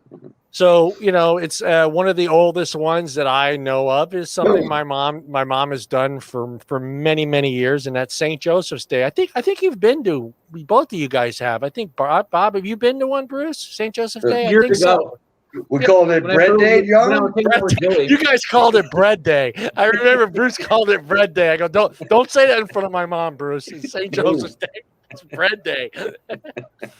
So my mom has actually been doing that since she's been a teenager. So my grandmother started that tradition, and when she was a little girl. So it's got to be over 100 years of them doing that on St. Joseph's Day, is baking all that bread and giving it to having complete strangers come to your house and feeding them. So it's something really cool. You can't go hungry on that day. You can, no. Absolutely. Everybody takes 2 loaves of breads home, and by the time you're done eating all the food, you're good for like 3 or 4 days. You don't have to eat. But I mean that, and from the tomatoes, and I love the fact that I think it was different for my grandmother and my mom because they grew up with sister. Well, my grandmother grew up with a sister. My mom grew up with her brother. It was just her. So, having just 3 boys around and the importance of knowing how to cook, I thought, for her to take the time to make sure that all 3 of us boys knew that we knew how to cook. And I'll never forget my mom saying, she used to tell us, you can't live off of peanut butter and jelly for your whole life. So it was basically telling us that that's a lie, John. It's a lie. It is a lie because I could live off peanut butter and jelly sandwiches. But she was basically telling us, that American girls don't know how to cook. And that was like her whole thing with us. They don't cook. You're always going to have to eat out, So she always made sure that we knew how to cook, whether it was fish, chicken, meats, pastas, make our own pizza dough, all that stuff, make our own pizza or make our own pasta, all that stuff. But it was funny because when she said that for like the first time, we all 3 of us kind of looked at each other like, where did you learn that saying? Because it was just, something your Italian mom's not going to say, you can't live off of peanut butter and jelly sandwiches your whole life, but she was right. Because I learned real quick that, I bless her heart. She is my ex-wife and all that, but Trina didn't know how to cook. She really didn't. She never had to. We always went out to dinner. Or I cooked, or we went to somebody's house to cook. So she basically had, I think when we got married, she had 2 signature dishes. It was her taco salad and lasagna. Yeah. And that's the 2, I don't know. Did your wife the same way, Bruce? Did she have like my wife? Yeah, because she learned how to make like spaghetti later. And as you guys were later, but I learned to cook when I was in elementary school because my mom, back then when they cooked, they used the deep fryer, right? Yeah. So she was making French fries one night and the deep fryer caught on fire in the oven. and she tried to get it out to the garage and ended up burning her hand real bad, right? Oh. So as the oldest, I had to take over cooking duty and making lunch for the kids for school, and I'm in elementary school, but I became the oldest, so I became the student cook with the wife, my mother over with her hand, and I learned how to make lunches for the kids, the rest of the kids, and myself. I learned how to make dinner and not the deep fryer because that was off limits at that point. That's off limits, man. Yeah. But I mean, I learned how to it still had make skin on it. meatloaf and spaghetti and cook chicken, and I mean, so when I actually moved out of the house and became self-sufficient, I knew how to cook. Yeah. So was she just basically 2 dishes that she had kind of perfected? How many dishes? The 2. Yeah. I would cook because I would barbecue a lot. So I did a lot of the cooking. Yeah. And we both worked, so it's whoever got home first would start dinner. So All right, Brian. Without upsetting Danielle, did she have more than 2 signature dishes when you met her, when you guys got married, or was she had it down, cooking down? Why does it have to be like a signature dish? Like she's like, have you tried this? Like, no. I'm like, try it. Okay. No, because every girl I've ever dated but they think they make the that's what I'm going. Here's the deal: is that my folks he's just had trying their to own. make sure he doesn't sleep on the couch. Shut up and let me talk. Right? Yeah, go ahead. He doesn't want to sit on the couch tonight. No, just hear me out here. All right. All right, go. There was dishes. And I'm still just hear me out. So there was dishes that my mama cooked that I absolutely loved, and like I was always excited. Like, hey, this is one of my favorite meals that my mom makes. Come here and eat it. So what? Yeah, I feel like that's gonna be a thing. Anyways, that's the randomizer is gonna be nothing but like John. Anyways, so right.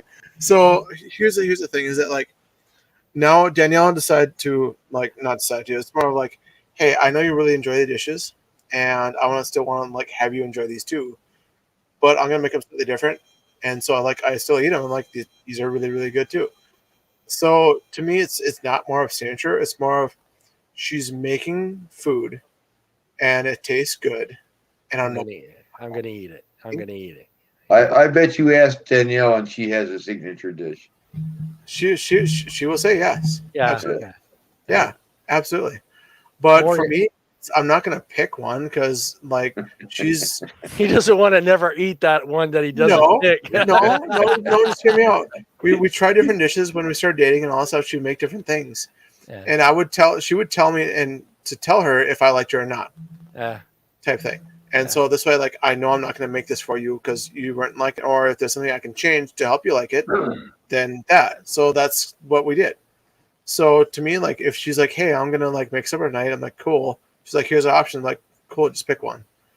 Or if I actually have a preference that night, then I'll say something. But if not, I'm like, just cool, just whatever. Well, see, now my wife, when I got married, I specifically told her there was a couple dishes I would never eat, and I don't care if she made them. I would walk out and go to McDonald's before I would eat that dish. Right? I've done it. Right, and so she tested me on it. Right, so their 2 dishes were shepherd's pie and hot tuna casserole. Right. Oh, God. No. So she made tuna casserole. As soon as I walked in the house and looked at the thing, I just said, I'm going to McDonald's. I just made this too. I said, I'm going to McDonald's. I said, there's 2 things. I told you when we got married, they will not eat. I said, and that is one of them. The other one is that shepherd's pie. So she learned when I said I won't eat it, means I won't eat it. Yeah. She tried to make my mom's meatloaf, and I came home and she cut it open. It wasn't cooked very well. Yeah. And I just threw it, my knife down. I went back in my car and went to Jack in the Box. That was the biggest fight we ever had in our 20 years of marriage, dude. The only thing I didn't tell her, I told her, it's just 2 things, The only thing that I usually make at home is when we have grilled cheese sandwiches with everybody. Like I will sit there and I'll just. How do you fuck up a grilled cheese sandwich, though, Brian? Yeah, well, you could burn it. You could burn it. Yeah, you can. But that's the thing, is like everyone makes them differently. Some people make them with different types of cheeses. Yep. Some season the bread, some don't season bread, Yep. some butter, some mayonnaise, some do like there's all sorts of different ways of making it. Oh yeah. They had pickle relish to it, you know. Yeah, absolutely. And so like that's, you know, if kiddo's like, I want grilled cheese sandwiches, like, well, my Danielle will start it, and then once I end up going in the kitchen and stuff, somehow randomly I just end up just taking over and I just keep making it. So That's what I asked Corey. Yeah. Well, yeah. I mean, she started doing that too herself. She would make something. I think like today compared to when I got married and say when Bruce I got married in 91, Bruce. I know you're probably a few more years 80, before that. 80. Yeah. I mean, I think today spouse, I'm not going to say woman because it's not always the woman that's cooking. I think it's got a huge advantage today with the internet, with the food network, and you can look up anything to cook or make now. So you can watch a YouTube video and just pause it through the whole time you're cooking the meal. And I mean, unless you are a complete fucking idiot, there's no way you can mess it up. I mean, literally, there's no way you can mess it. Well, yeah, I mean, it might be with certain things, you know, but it's really. You can say the same thing with grilled cheese. I mean, not grilled cheese. I mean, grilled cheese. I mean, if you no, not grilled cheese. Like grilled cheese, like something like super simple that like you can like screw up. I mean, you have garlic bread that you can simply screw up too. Like, I mean, that's very simple thing. But I mean, there's a different ways to make it. You can buy it now, or you just got to put it in the oven and bake it. Because it's already pre-prepped, you know. So. That's a good thing, because that's kind of one of the things I wanted to touch on before we jump onto the other subject. Because do you feel that technology and the way the world is today, because that's something I've noticed throughout my life as far as tradition, how things are simplified for you, where like I would have never said to my mom, why are we making tomato sauce? I could go to the store and buy it. Where my son said that after a couple of years of doing tomatoes, you don't want to do them anymore. Being out in that sun, out in that sun at Watsonville picking tomatoes for 4 hours, you know, in the heat, and then your son just turns around and looks at you and says, "Why are we doing this, Dad? We could get Prego at the store." You know. So do you feel that today, the technology and the way, you know, the supermarkets and stores being open 24 hours and you be basically getting whatever you want from Amazon the next day, you think it's kind of hurt the traditions of some of the older traditions that we have? And a lot of people don't have, you know, when my mom would, she cook spaghetti sauce, it was an all day thing. Yeah. She'd get up in the morning and she'd do the stewed tomatoes and that, and it would sit there simmering on the stove all freaking day, right? All day, man. A lot of people don't have that time anymore to do that stuff. So the funnest part of that, Bruce, was as a kid, me and my brothers, we would take our turns as we would run around the kitchen. Taking a sample. To stir it, to pretend like we were stirring it, and then dip the bread in there. Think about, Nana's killing it tonight. But what do you think? I remember getting up in the morning and sitting next to the oven, drinking my coffee before I go to school or work. And, you know, Mom had had that saucepan out there with the spaghetti already going by the time I got up in the morning, you know. Yeah. You think it's kind of technology and the way everything is just so simplified today. Well, then I just think that the whole pace of life has changed from, back then you didn't have to have two working families to afford a home or a mortgage or the rent and all that stuff. And things just become so much more expensive and involved. And, you could buy a house for less than what you would buy a car for right now back in those days, you know? Yeah. My parents, they bought that house in Campbell back in the early 60s, brand new 4-bedroom house, $16,000. Yeah, but minimum wage was like $1. Yeah, it was $1. Yeah. Hey, my parents sold. When we moved here, they owned the house that they lived in Philadelphia. Plus, they had 4 or 5 rentals that they had in Pennsylvania, right around the old neighborhood that they would rent out. Mm-hmm. When we moved here in 79, they sold one of the three-story ones for $2,500. $2,500. Yeah. That's how bad that neighborhood was getting when we got the fuck out of there. It's like, and now those homes, I hear they're up in like the $300,000, $400,000, $500,000 range because people in New Jersey don't want to live in New Jersey anymore. So they're willing to cross that bridge, the Ben Franklin Bridge, and to get back into Jersey for work or go into New York. So it's cheaper to live in South Philly, and you live right there right by the bridge, and they're doing what we're doing here now. They're commuting from South Philadelphia into Jersey and New York. That's nuts. That's nuts. That's crazy. So how do you feel about that, Bob? You think that the technology and the internet and video chatting and all? No, I think the reason why traditions are dying is because with the state of America now, everything is a two-income household. You have to have two incomes to survive. So the women don't have time anymore to do all that stuff because, your mom probably stayed home all the time. She's a homemaker. Yeah, she was home. Yeah. My mom stayed home until we moved to California. My mom was home all the time too. So yeah, but see, you don't have that much anymore. I think with the economy and the way that this country is now, you can't afford to just have one income unless the guy's working for Google or someplace like that, and he's in a modest home, not a big home. And I think that's why. And besides that, people are having smaller families now. So I think that also has a lot to do with the older generation, all those traditions going away. But you know what though? I mean, I watch you on Facebook and your mom, teaching the great grandkids how to roll out stuff for bread, how to roll out stuff for pasta, teaching your daughter how to cook. That stuff's incredible, man. That's incredible because there's a lot of people now that don't do that anymore. Yeah. Well, that's the thing. That's I mean, Hope. Now that Superwoman. Yeah. Yes, now Hope, you are a Superwoman. Yeah. Now that Hope is a little older, she's into that stuff. But before, Hope said the same thing. Why is Nana making bread? She'd go to Rayleigh's and get a loaf of bread for 99 cents. And it's just like, no, it's not the same bread. Oh, I know it's not the same. It's not the same bread. But now it's like she's sitting down.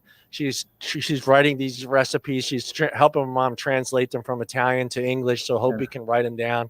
So yeah, but I think a lot of times that this newer generation is more so like I can just go to the store and get it. Where maybe 20 years ago it's like, okay, yeah, I could go, but I'd rather have a fresh loaf of bread, or what, I'd rather make this tomato sauce myself.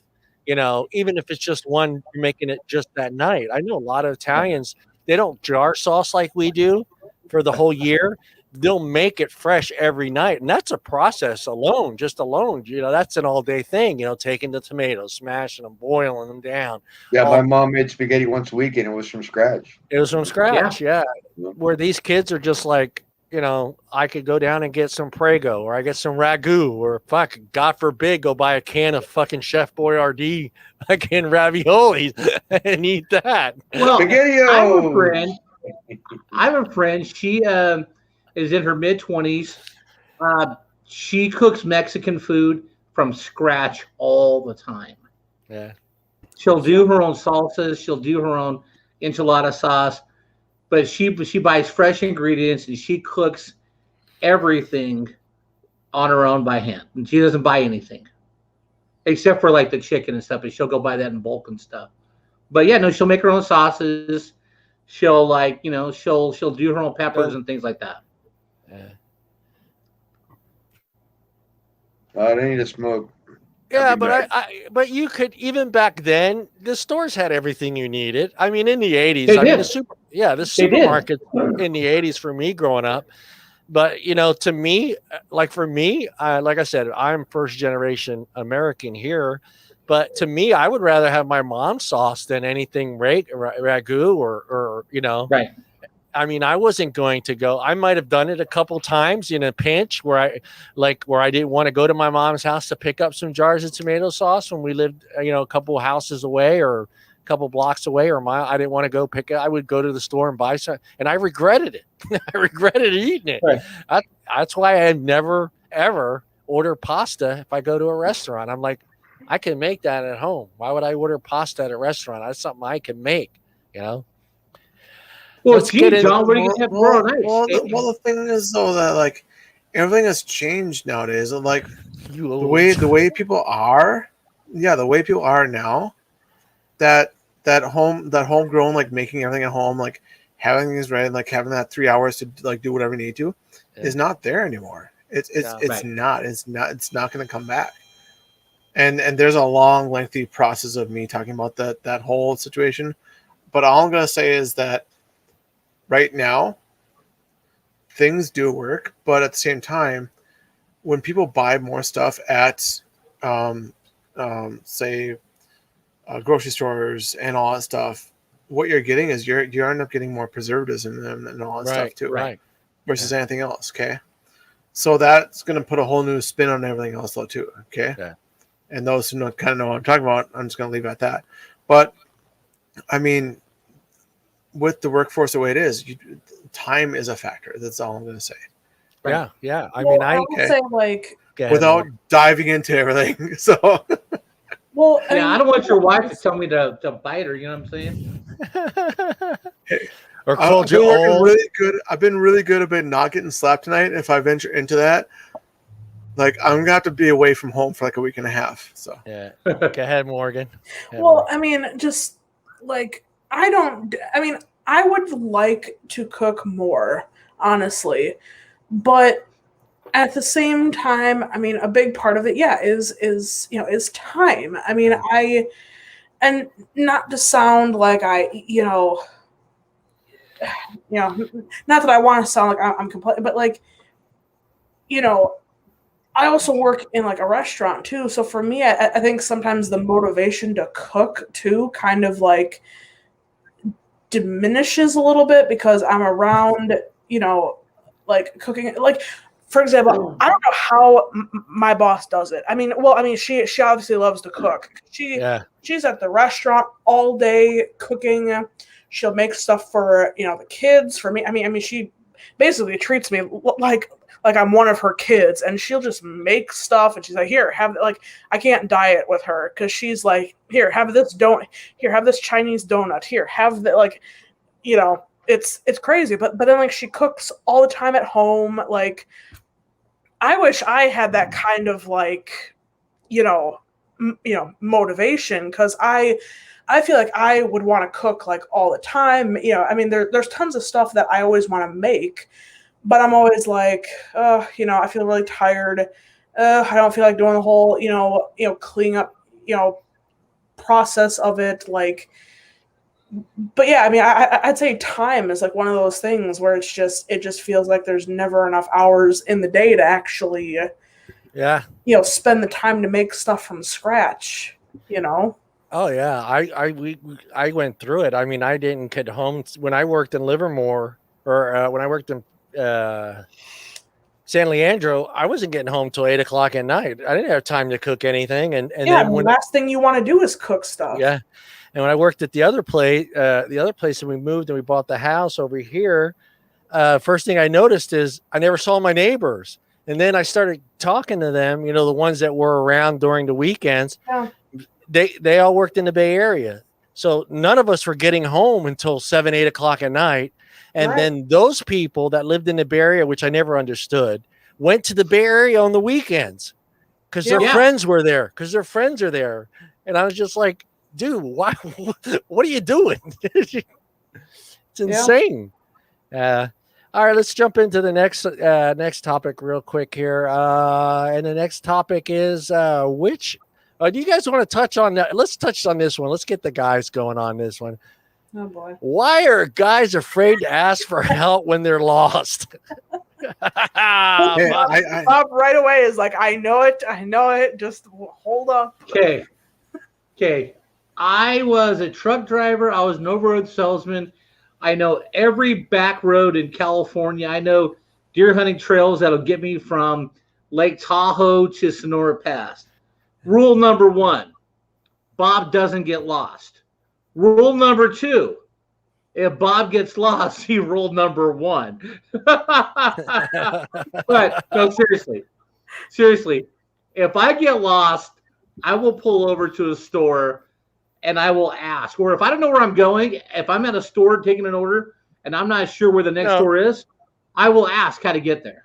Time out, Bob. I'm not talking about while you're at work. I'm talking about when your girlfriend's in the car and you're going somewhere and you're driving. When you get lost while you're at work, yes, it's in your best interest to pull over and ask where you're going.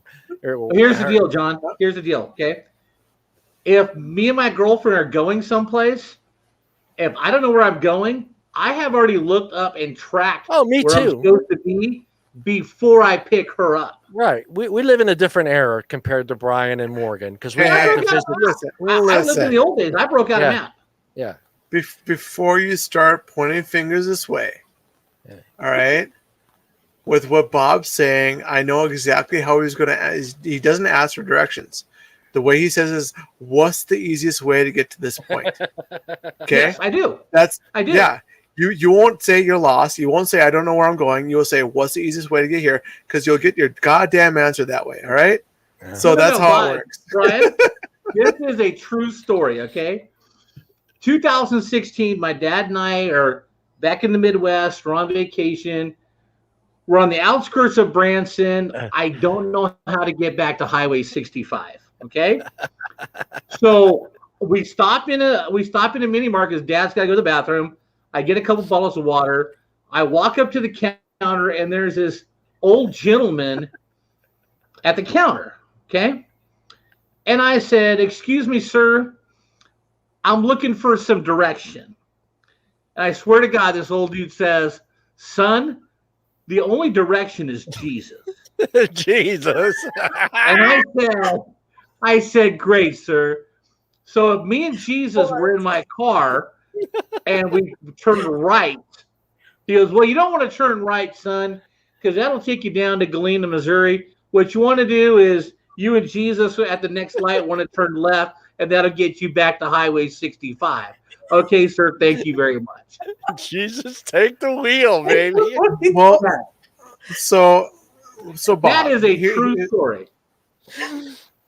Here's the thing is, so I help my buddy harvest every fall. Okay, I did not at the time. I did not know where all of his fields were because they're not like, they're usually most of the time they're in this little super area and you don't have to venture far from it. He's got them kind of scattered around. Okay, and so me not being like a farm person, I have my GPS and all that stuff. It's not a big deal, and so I was asking like, okay, well, where is this one? And he's like, it's like 2 acres down that way and take like an acre to the left, and then you'll see like the drive-in, you'll be fine. And he started walking away, and I'm like, dude. He's like, what? I'm like, which one's the acre? Come back here. He's like, what do you mean? I'm like, come on, man. I'm like, there's like inlets everywhere. Like, which one's the acre here? And like, so we got this argument about it.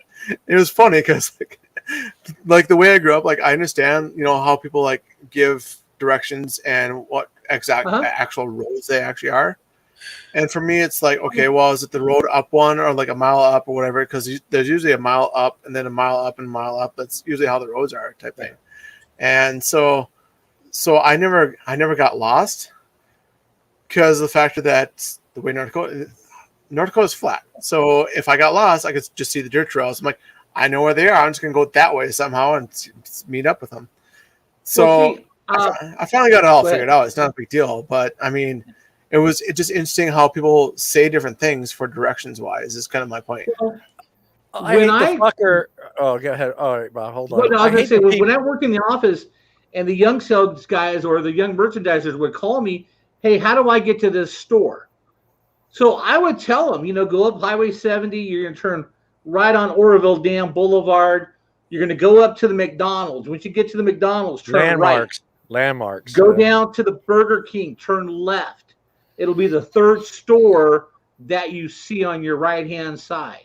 Yeah. I always gave landmarks because you cannot tell the younger generation east, west, north, or south because they'll just stare at you like, "What the fuck did you just say?" Yeah, I've that got doesn't something for you. Ready? Yeah. Oh, yeah. This describes me and directions exactly that. Oh, you're gonna have to read it I'll out. just read it. Okay. When you open up maps and Siri has the nerve to tell you head west, what am I, fucking Lewis Clark? Left or right, bitch? Left or right, bitch. The worst thing with landmarks is when they're used out in the country. When the old man says, "Take a right at the big oak tree," and you're like, "What the fuck? What oak tree, dude?" And then you'll see the big fucking rock, and I'm like, "Okay." But here, I have a funny story about this right here.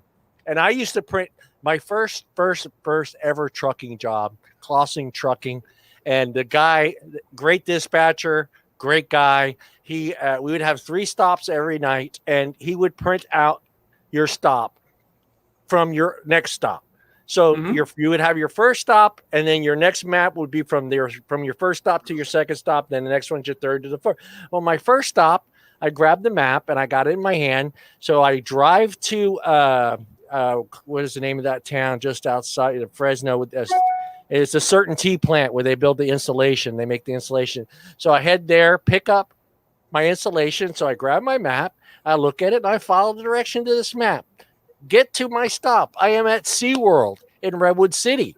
And I'm like, why does SeaWorld need building a 48-foot truck full of fucking insulation? So I don't know. So I go to the gate thing. This is in the middle of the night. There's a security guard there. So I go, "Hey, dude, I got building insulation. I'm delivering it. This is, I showed him my map, and he goes, we're not getting no order for no building insulation. I was like, this is it. This is my map. It says here. So I grab my bill of lading. I grab it and I gave it to him. And he looks at it. He goes, "This is a different address." It was somewhere in San Leandro. Some other company. It was what was the old hardware stores called, Bob? Because this is like 84 Lumber, one of those stores. 84 Lumber, yeah. Yeah. And what he did is he took his vacation map for himself, and I had the vacation map, and he mixed it up with the map for SeaWorld in Redwood City. So I'm sitting there going, what the fuck, man? Oh, no. Okay. I used to call on this little town just north of Woodland on I-5 called Zamora.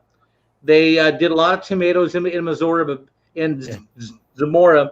But basically, it was a white spot in the middle of the road, as my dad used to call it, right off of I-5. So every Friday morning, I'd go there and take the order. And on the wall, they had 3 little file things. It said airport, Reno, and God, what was the third one? I forget what the third one was, okay? But I go, "Why do you have that?" She goes, "Because every day we get at least 5 to 10 people asking directions because they got lost." Swear to God, okay, swear to God. I am in the store, and these 2 girls come in, and they're like, "How do we get to the airport?" I said, "Well, just get back on I-5 and go south, go over the big bridge, and it's the next exit after that. You can't miss it." I go, "Where are you ladies coming from? Like Redding or something?" She goes, "No, we're coming from Stockton." I go, "Oh, okay." I go, "Excuse me, but right before you hit the big bridge, did you not see a bunch of airplanes taking off at the airport? Did you not see all this?" And she goes, "No." So I talked to the lady who owned the place, and she's laughing. She goes, "Happens all the time." Wow. So I'm down in Buttonwillow on I-5 Bakersfield. 6 o'clock in the morning. I get there to start taking the order. Spicoli and Butthead roll up in a VW Beetle, right? So the kid walks in. He goes, "Hey, mister, how far is it to Reno?" I said, "Well, shit, 4 hours, Sacramento." "You're about 6 hours away." And the kid he yells at his partner. He goes, "Hey, we're still 6 hours away." Hey, where you guys coming from? L.A., San Diego? He goes, no, we're coming from Sacramento. Oh my God. I said, dude, do you realize you've been going the wrong way for 4 hours? Oh my God. So he goes outside, yells at the guy driving because he was asleep. They start fist fighting in the parking lot of the gas station. We go out there and break it up. To come to find out, they're going to a place off of 395 because one guy's girlfriend's dad's going to give him a job. So we sent them around over 58 up 395 because it was a lot faster that way. But it just boggles my mind how people can get lost like that. Yeah.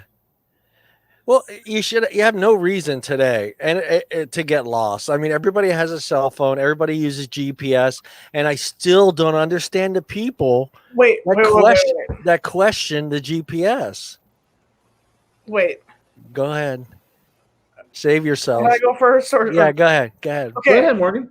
Ladies first. It's not so much, I mean, at least for me, it's not so much that I don't follow the GPS's directions, but when I personally don't know where I'm going, which I get the whole, like that's the whole point of using GPS now, so you know where you're going.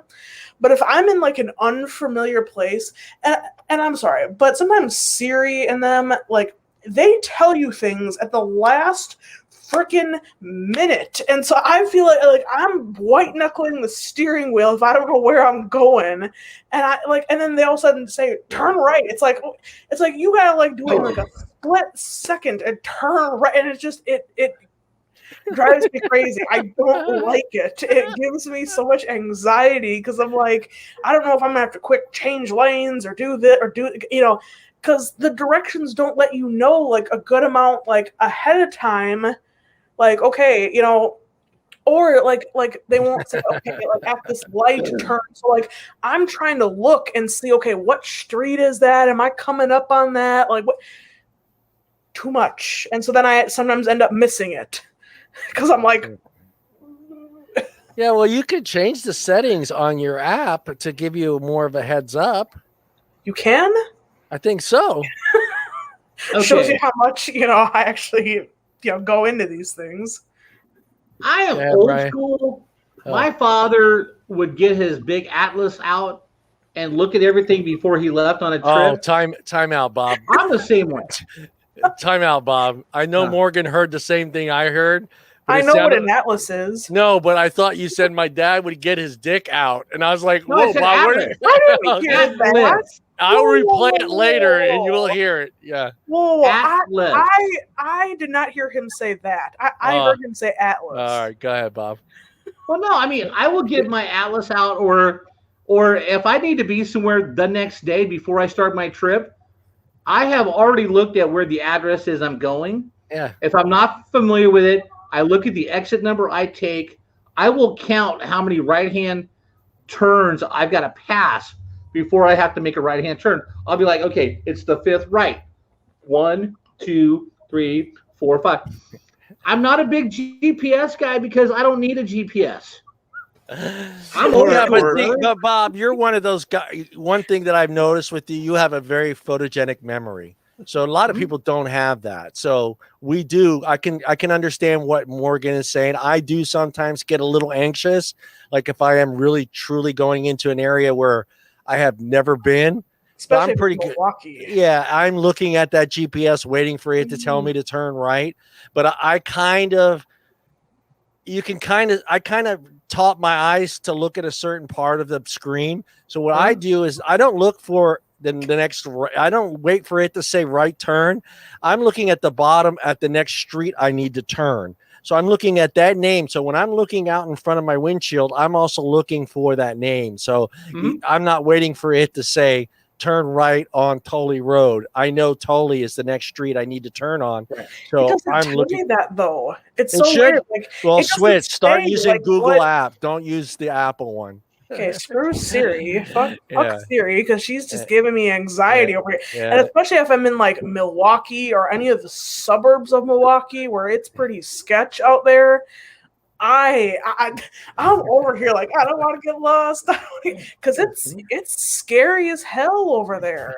I can hear Becky's voice. Hold on, Brian's got. Oh, go ahead. Go ahead. All right, I just want to make one confession, okay? Yeah. If I'm looking for an address to where I need to go, I'm the guy who turns down the volume on the radio.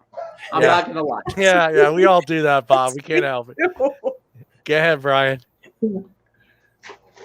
Well, here's the thing with me is that, like, from back in the day till now, there's still people who have a certain limited amount of data on their phones, and they don't want to use that data even for directions.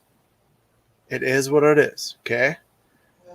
So you can't just always have your navigation up and have unlimited whatever, because you're trying to save as much money as you can, okay? So there's that.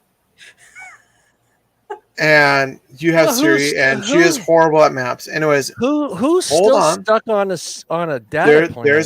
There's people that do this. I guarantee you. Probably should be on a data plan. But the thing is, though, with me, when I've used maps before, I use Google Maps all the time. And what's happened to me, like even more up where I am, is things flood. And you get really upset because you have to go one direction, and that one road is flooded out, or the bridge that's supposed to be there, there's water over it. So what happens is that you have to drive another 5 miles down the road, if not more. You're taking at least a good hour and a half to go one place that should have taken you 20 minutes. Yep. There's one. Another thing is, I've taken road trips. I've been to, say, Dallas, Texas twice, Atlanta, Georgia, Detroit, Washington, D.C. I've driven all of those.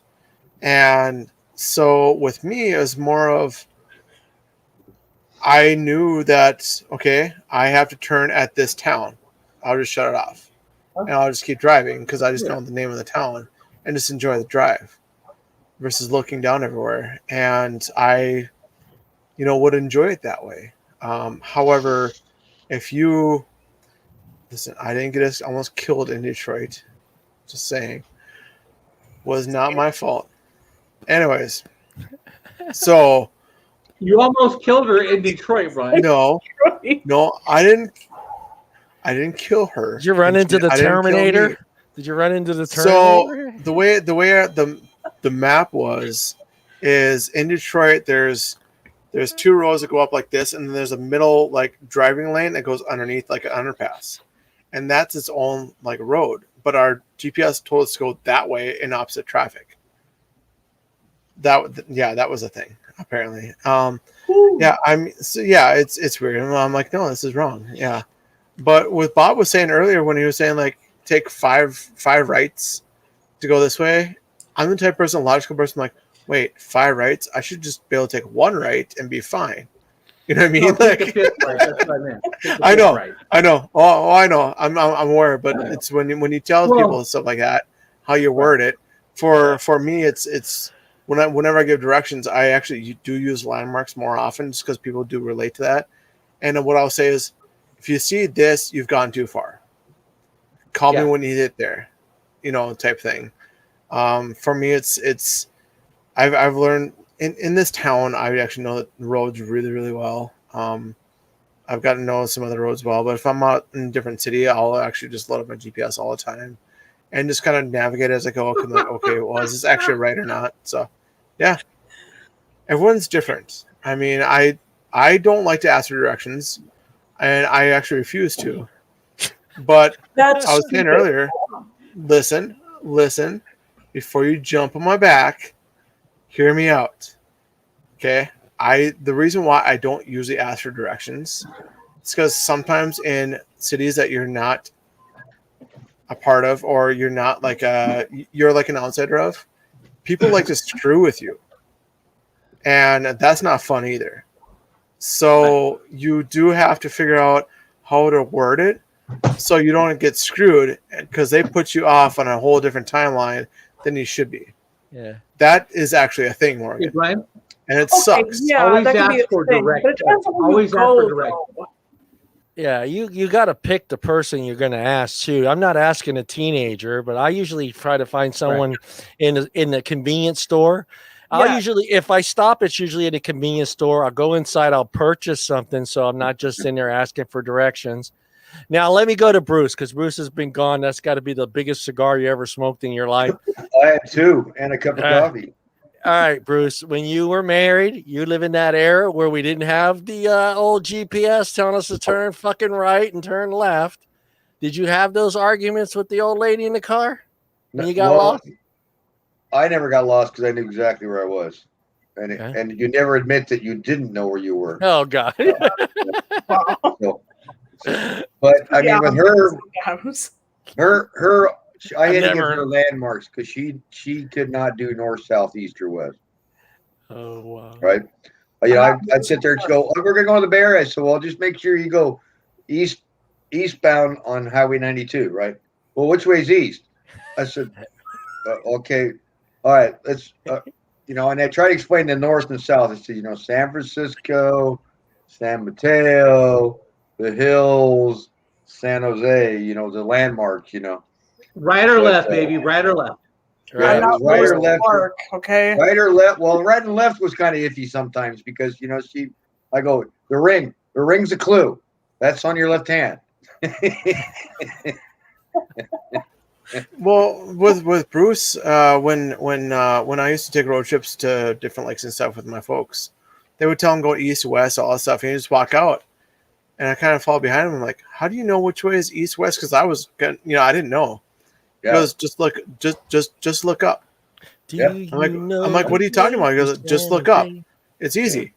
And I'm like, I don't understand it. And like, I never really understood. Like, you could just use the sun. The sun only goes 2 ways. Absolutely. And like, it never really occurred to me. And I don't think to a lot of people, to be honest. Yeah. What about north south though?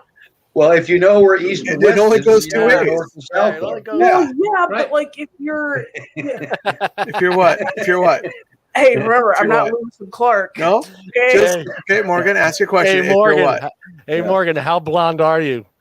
Yeah. These are just highlights, I swear. Yeah. Okay, Morgan, what does the sun do?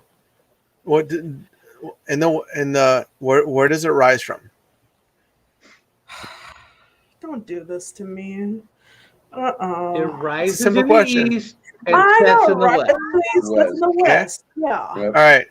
So if it's on your if it's close to going down, you know which way is that?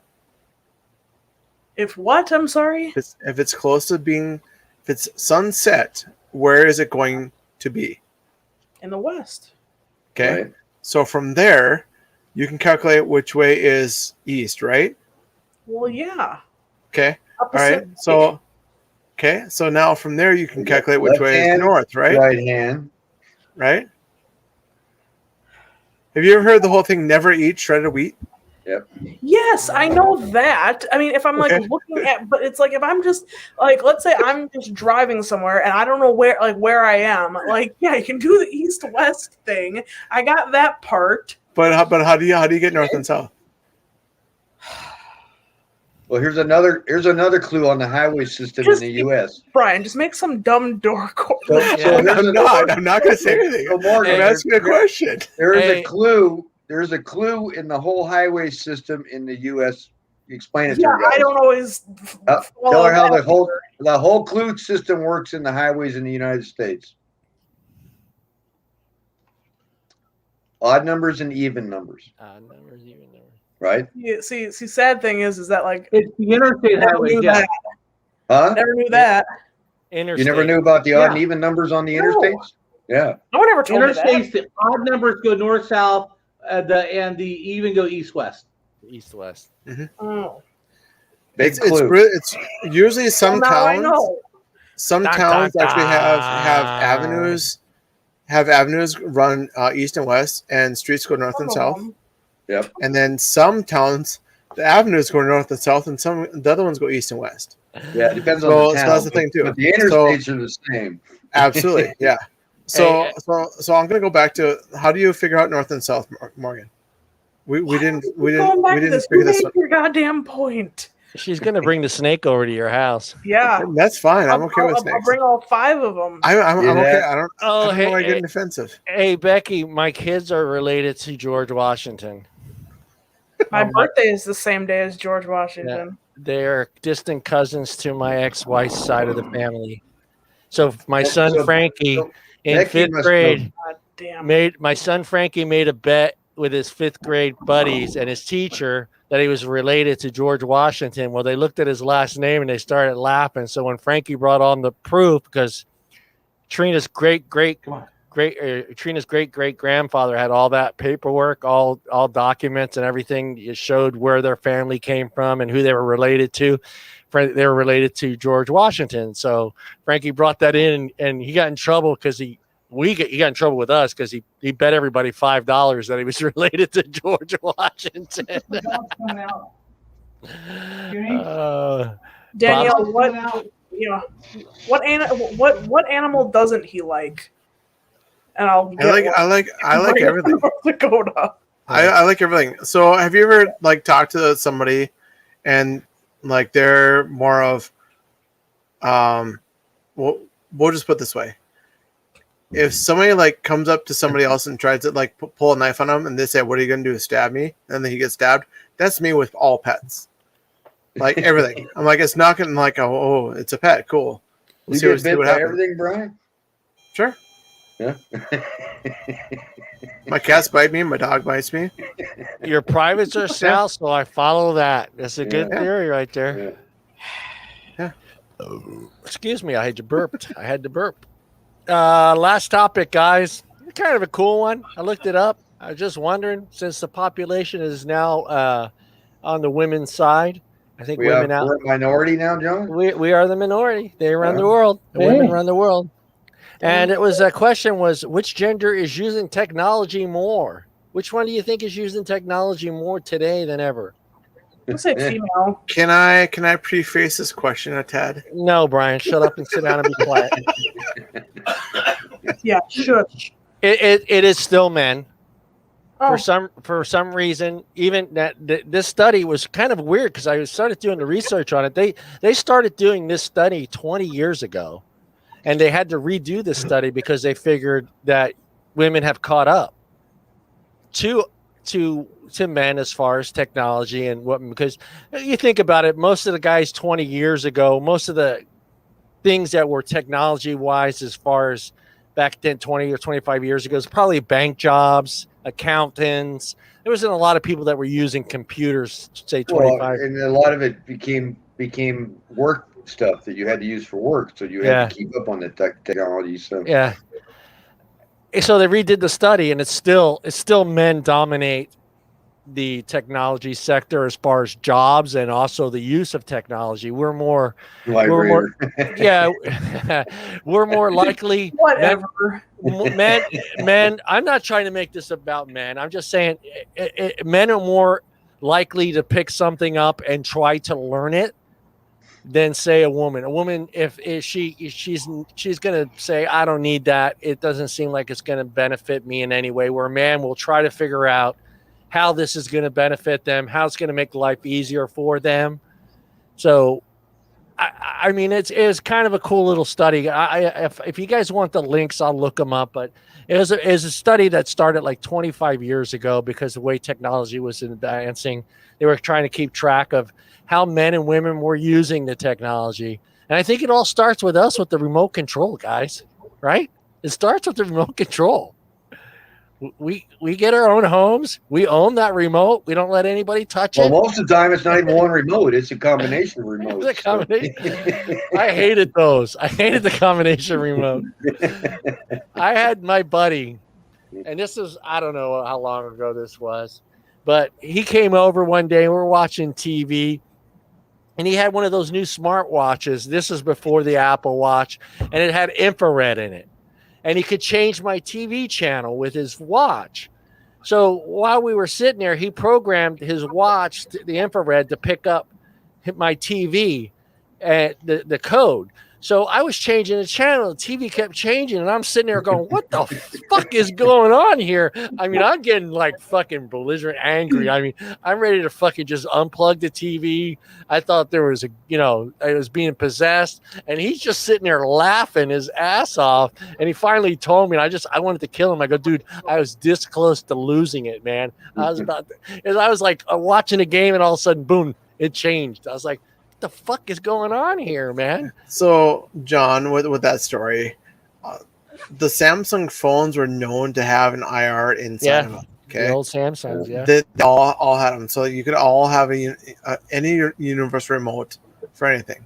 The older phones. So, yeah, I mean, it was like 2 years ago. I think is when they quit. Yeah. But you could go into any bar and change the TV station. It wasn't a problem. That was fun to do. But his was a watch. Out servers is great. But yeah. Watches do the same thing. Yeah, it was a watch. Yeah, it was absolutely. way before way before the. I was so pissed, dude. I mean, I've never been. I've been angry, but man, I was ready to lose it. I just didn't understand what the fuck was going on, man. Yeah, I did get threatened by a bartender one day because of that. Anyways, my roommate just said that I got threatened one night from a bartender because of that, and I said yes, I did. Mike, you got to put the watch on the other hand, Mike. I just kept my mouth shut. Right. But anyways, I actually had neighbors I didn't like, and I actually programmed my phone to their TV because I could see it. And so when they would do things I didn't like, I would spend my evenings screwing with them and make them lose their crap all night long. Just to mean, though. No, oh come on, really? Oh my God. If I knew that somebody was fucking with me, I would go through the roof. But you don't know if somebody's messing with you. All you know is that your TV is just going on a whack. And then you go out and buy a new TV, and then you do the same thing to that one. Bob, read Michael's question. Yeah. Well, I told him you got to put I the saw watch on the other hand. Stupid. But okay, so here's the thing with that though, is that these little nonchalant things just like this that we're talking about, guys are 99% more likely to be doing Michael. I shit wonder why. versus women. So with that being said, with the usage of the phones, technology, and all that stuff, it actually does hold true. Yeah. Well, all right. I don't. Checkmate. I don't know. All right. Well, Brian works in an environment that's the tech savvy. I mean, I'm not going to say where he works, but he works where there's a lot of technology around him. Do you feel like you have it? You can pick up newer things easier than say the female coworker, or do you feel no, actually. Well, you guys go ahead, Brian. No, actually, no. There's no. I will go for this one. No, I have no problem with this. Brian, go ahead. Here's the deal: is that it's in where I work. It's not about sexism in the industry at all. If you have the ability to pick up what you're doing, and you have the ability to do what you need to do at work, then the thing is, like, they're going to hire you no matter what. Right. Are there women that know more about some things than I don't? Absolutely. That's correct. Let's clarify. You have have that background. Let's clarify. I mean, I can say that I could be more technology sound than my wife. Yes. Yeah. Could I say that another coworker is more technically sound about other things than I am? Absolutely. Yeah. One of my favorite things I've done with a coworker is that somebody asked me. She goes, "Hey, can you help me out with this iPad? Like, what can I do?" I go, "It does lots of things." I just walked away, and she laughed. I laughed, and we just looked at that. Fun fact: she's actually in the room, so it's hilarious. I was gonna say. So we had a good time. Anyways, so I mean, I knew she was asking that for a question. Like, there's specific things that certain things can and can't do and whatnot, and whatnot. Anyways. The whole base of it is what I do with helping people. I've learned that, to me, it's more of the older generation actually has to have more teaching with the newer technology. Right. The younger generation has a lot more craps on their phone than there ever should be. And it's annoying when I help people. Put it that way. I mean, but they can pick hold on, things up Brian. pretty quickly. I need to save my ass, Matthew. I'm not. This is not a sexist question here, Michael. I'm gonna let Brian finish. It's just a simple topic: is which gender is using technology more? There's actually, I'll give you the link. It's a 25 to 30 year study. This study has been going on for a long time. Is there an age breakdown? Like, this has been they have reintroduced the study because of what's going on currently today, because with so much, so they went back and kind of redid the survey, and it's a big survey. It's over 50 something thousand people that they surveyed. Wow. So yeah, not being sexist, just kind of wanted to get a general idea what our co-hosts think about this topic. There's kind of what I'm saying. There's a different little like tweaks to this. Is I personally feel that older people have more of an ability. It takes them a little bit longer to understand the technology versus younger people. Careful there, it's just Brian. True. Hear me out. Right. Hear me out. Yeah, he's right. It just is. However, with gender wise, I have noticed that most, say, significant others usually lean on their partner for advice more than not to. Okay. Without saying, any sort of sex in there, you can take it how you want to. When somebody comes in for something and talk to them, they usually lean on somebody else because they're worried that they're going to get screwed. Right. And I get that in your retail world that you live in. Yeah. Cause that's probably, would you say that's probably like 60% of your customers that are walking through the door feel like they're going to get screwed? Yeah, absolutely. Yeah, it sucks. Yeah. And even with, say, Danielle, for instance, like if she asked me what the specs in the PC I am actually using, I'll tell her. But if I ask her what her specs are, she has no clue. Right. And that's not more a dig against her. It's just like for her. You took it to the next level. Right, and her argument is like, I don't need to know this, and why do I need to know this? Right. Which is fair. It's a fair argument. Yeah. It's the whole same thing with cars. Guys are more likely to work in cars than women are. Yeah. I'm not saying women can't do that. Yeah. But in general, guys are more likely to work on cars than women.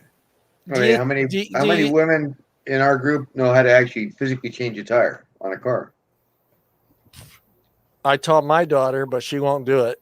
Yeah. she won't do it. I know how to do it. There's just been often times where a guy's offered to do it for me, but I know how to do it. Yeah.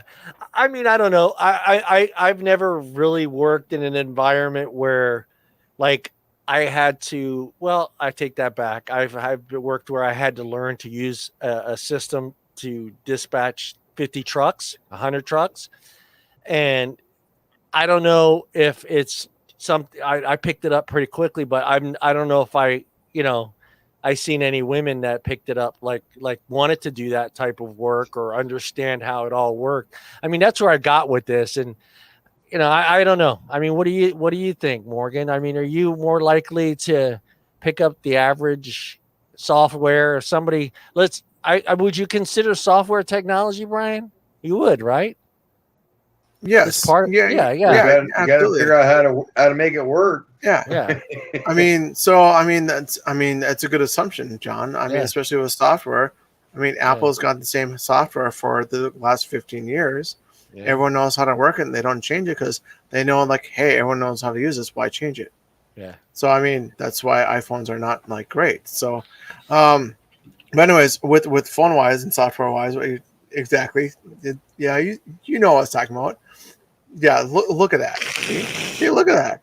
Anyways, 1, 2, 3, 4 iPhones in this room. Right. So what I'm saying is that when they're easy, it's an easy phone to use, man. Yeah. Well, exactly. It's the smart dumb phone. It is what it is. Right. So right, exactly. So John, with you, let's say with your folks, are you more advanced technology than they are? Oh, by far.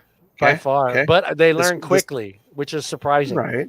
right, which is fine, but they never had the need to learn it, right? No. Okay, so if it that wasn't kind of goes. for me, they would never. Right, right, I mean, absolutely, and like that's going back to what I was saying earlier. Is it's not about how old people are; it's the matter of use and the willingness to learn or not need to learn it. Well, see, what now, it comes down to. See, like John and I and Bob, we grew up with technology because your generation, Brian, it existed. When John and I and Bob, we grew up, it didn't exist yet, right? Right. So when I was working in my trade, when I first started out, I mean, our first phones were the Nextel brick, right? Yeah. By the time I retired in my trade, I was doing 3D dimensional blueprints, CAD work.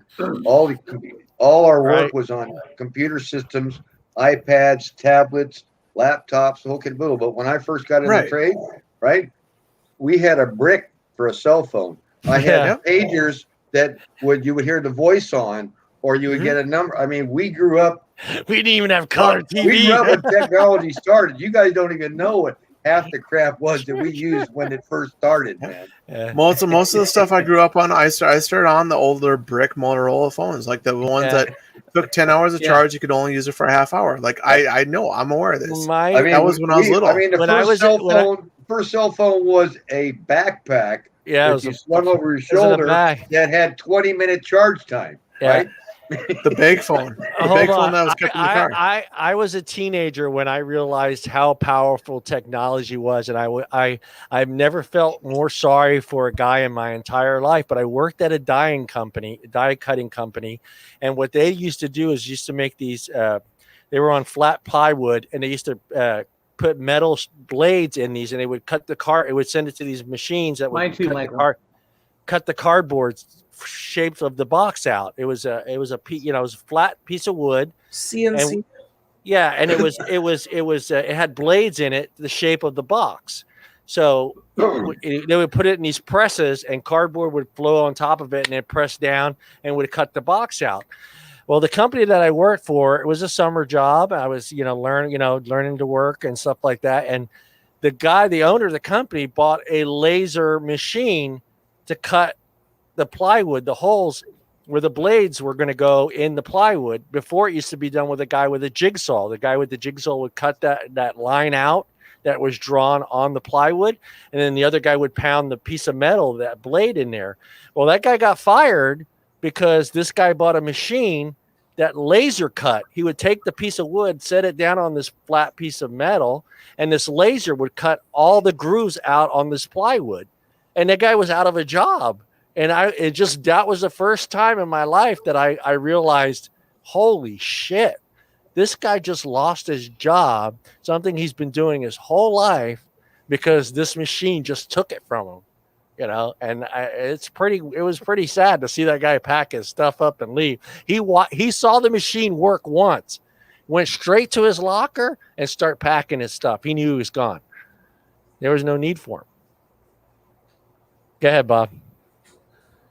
My first phone was a car phone where it was actually attached to the car with an antenna on top, because my father wanted to get a hold of me when I was on the sales route, and cell phones weren't invented yet. So the car phone was the first phone. So he bought me a car phone for Christmas so he'd get a hold of me. And then like a year later, he got the bag phone. And then once I got rid of my car phone, I got the little square little Motorola guy. But my first phone was a car phone that was actually you had to attach to your car and had like the thing right there by the console. You picked it up and dialed it. Yeah, it was in that little case. Yeah. My friend, my next door neighbor when we were kids, Troy, his dad lived in LA. He was a big real estate investor, broker, whatever in LA. And he came to pick up Troy, every other weekend he'd come down to Modesto and pick up Troy. And he drove the 308 Ferrari, the Magnum PI one. And it had that phone installed in the middle of the console there. And Troy just picks it up and just starts calling people. And even just to see a rich guy get mad, because back then that was not a fucking cheap phone call. Oh no, it was not a cheap phone call. No. Even for a very wealthy guy, you know. If you were roaming, it was $2 a minute. Okay. And he was roaming. He was. Yeah, we had the Nextels. We had the push to talk because we were only allowed so many minutes of phone time. Yeah. So we used the push to talk on the Nextels because that was covered under the plan. And seldom did we ever use the cell phone portion of the Nextels. Right. But push to talk was the big thing, you know. It's like having a walkie-talkie, you know. Yeah, those are the Nextels. Yeah. Yep. Yeah. No. What are you doing? You guys are Brian? gonna flip. I found something. You One of my found- very first cell phones. Oh, I had one of Lord. those. Oh I had one yeah. of those. I remember the bricks. Yeah. That's Yeah. pretty fancy. Yep. The Nextel didn't even flip open, man. It was a brick in a case with the numbers and a face right there. The very second one I ever got was this one. Yeah. That's a whole flip phone. Yeah. Nice. Got the very, very first clamshell phone, actually. We used to torture the kids if they broke their phones or they lost them. They used to get the old Nokia, the old one, and I remember that day.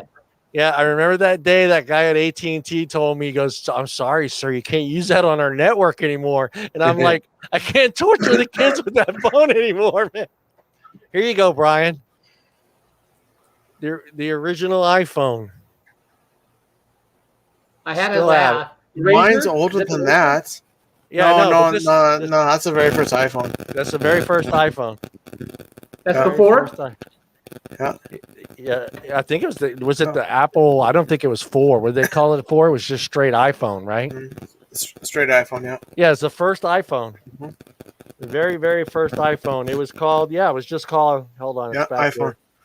No, I actually have all my old cell phones still.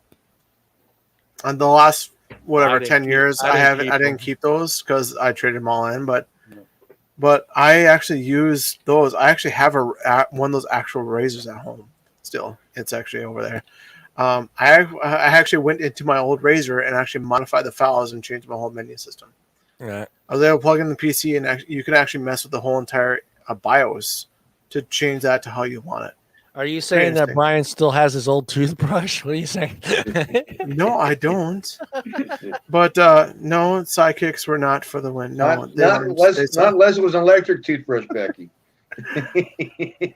I'm one of those. I usually go against the grain with technology. Like sidekicks were one that I hated those things because everyone had them. Same with iPhones. I probably just hate iPhones because everyone has them. I just don't care. Don't get me wrong. Like they do operate well. They are very fluent with their own languages, with iMacs, with the Apple Music, with uploading, downloading, and like you can cross everything that you have. Absolutely fine. Like they integrate well with themselves. They just have a simple menu system, which is just convenient to use as a phone because you don't have to go deep into the phone to do anything. Absolutely. No, I'm not disagreeing with that at all whatsoever. Yeah. I want to just say, hey, Becky.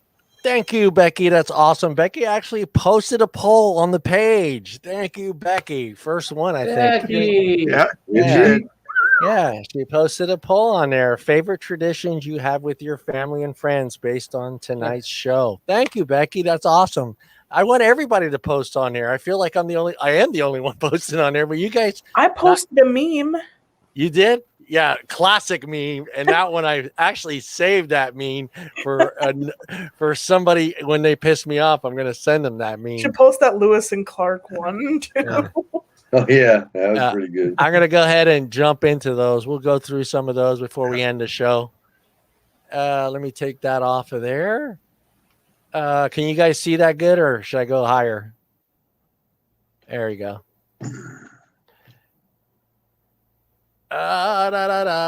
Press the duck.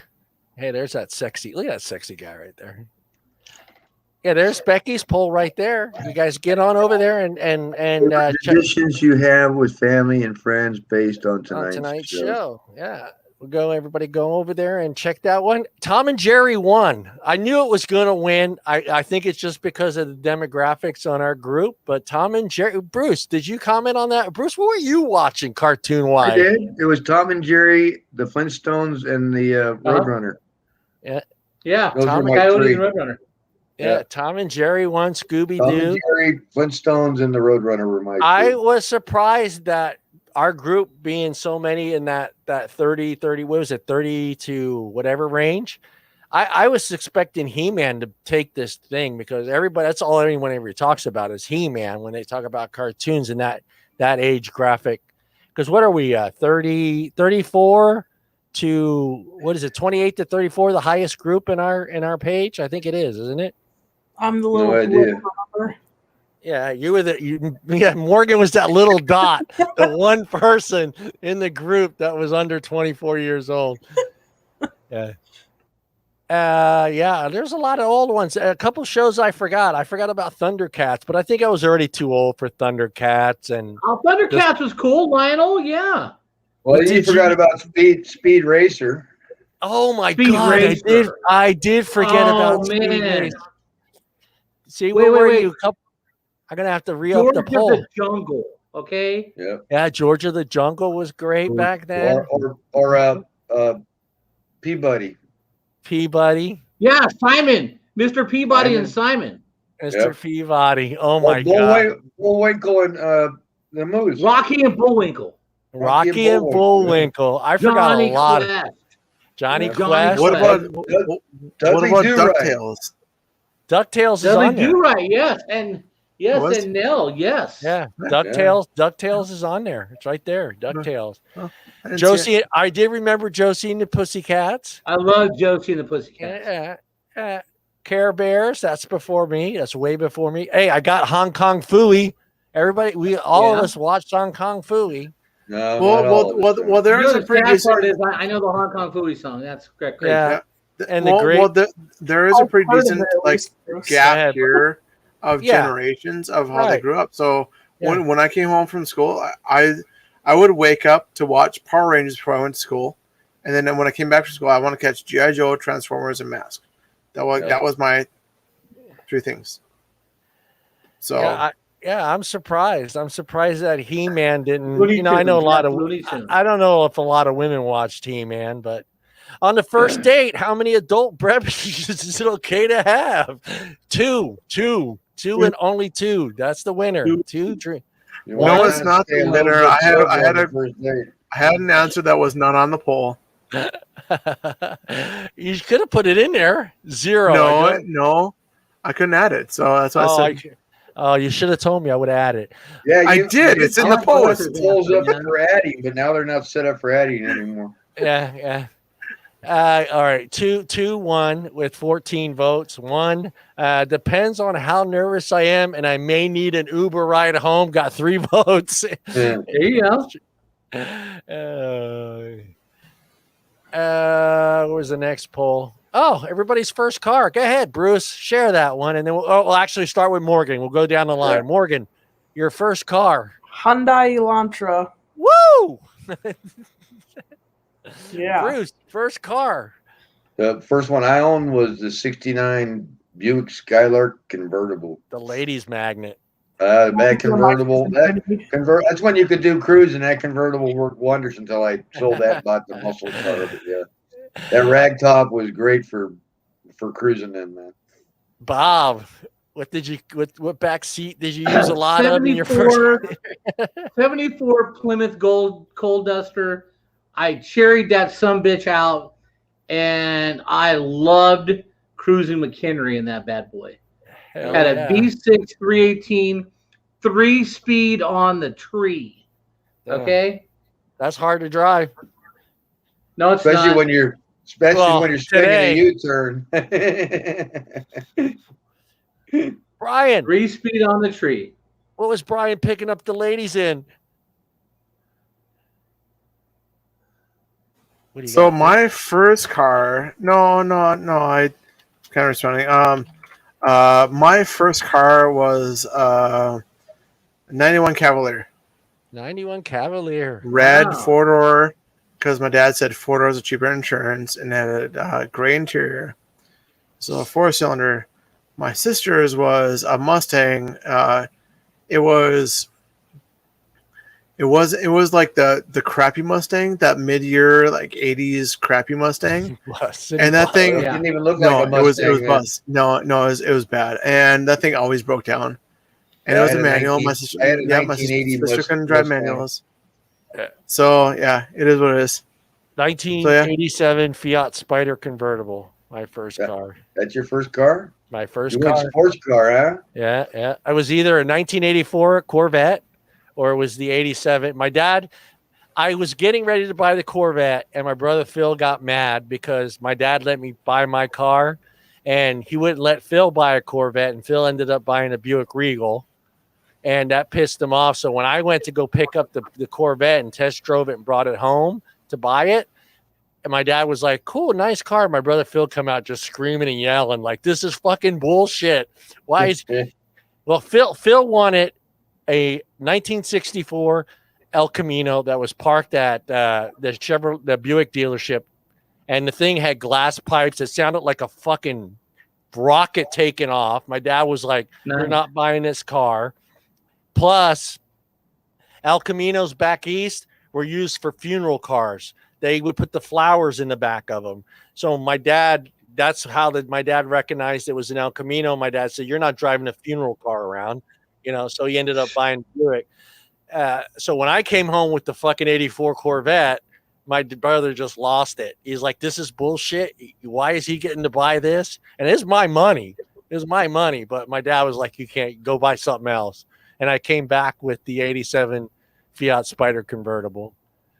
So no, I was surprised. I thought a lot of more people were going to input on this poll. Does AI, artificial intelligence, possibly worry you? Does it worry you, Morgan? Does it bother you that it's going to wipe your ass someday? Yeah. I mean, yes and no. Like, do I think it has its benefits? Sure. But do I think it can be taken too far? Yeah. So, I'm kind of like, I guess, I mean, but like, the problem is that, people who are going to, I think, make, artificial intelligence sort of, a mainstream thing, I personally kind of have my doubts that it's actually going to be used the way it should be. I mean, I can see it.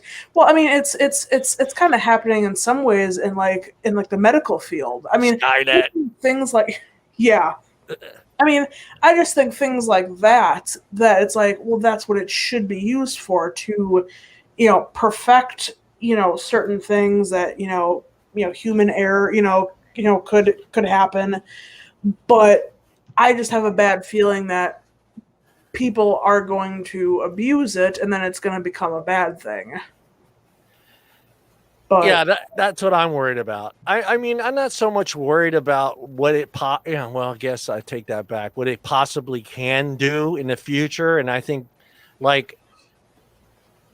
I mean, if you say 20 years down the road, would you rather have a sketchy surgeon giving you heart surgery or a computer that is 100% accurate giving you heart surgery? Well, but then also the thing with that, though, is that technology is not always foolproof, though, either. Right. That's the thing. So in some ways, I feel like I just don't personally see how it's ever going to get to a point where it's 100%, because technology is never 100%. Right. Well, just like a human isn't necessarily either. AI will get to the point where it thinks it is 100%.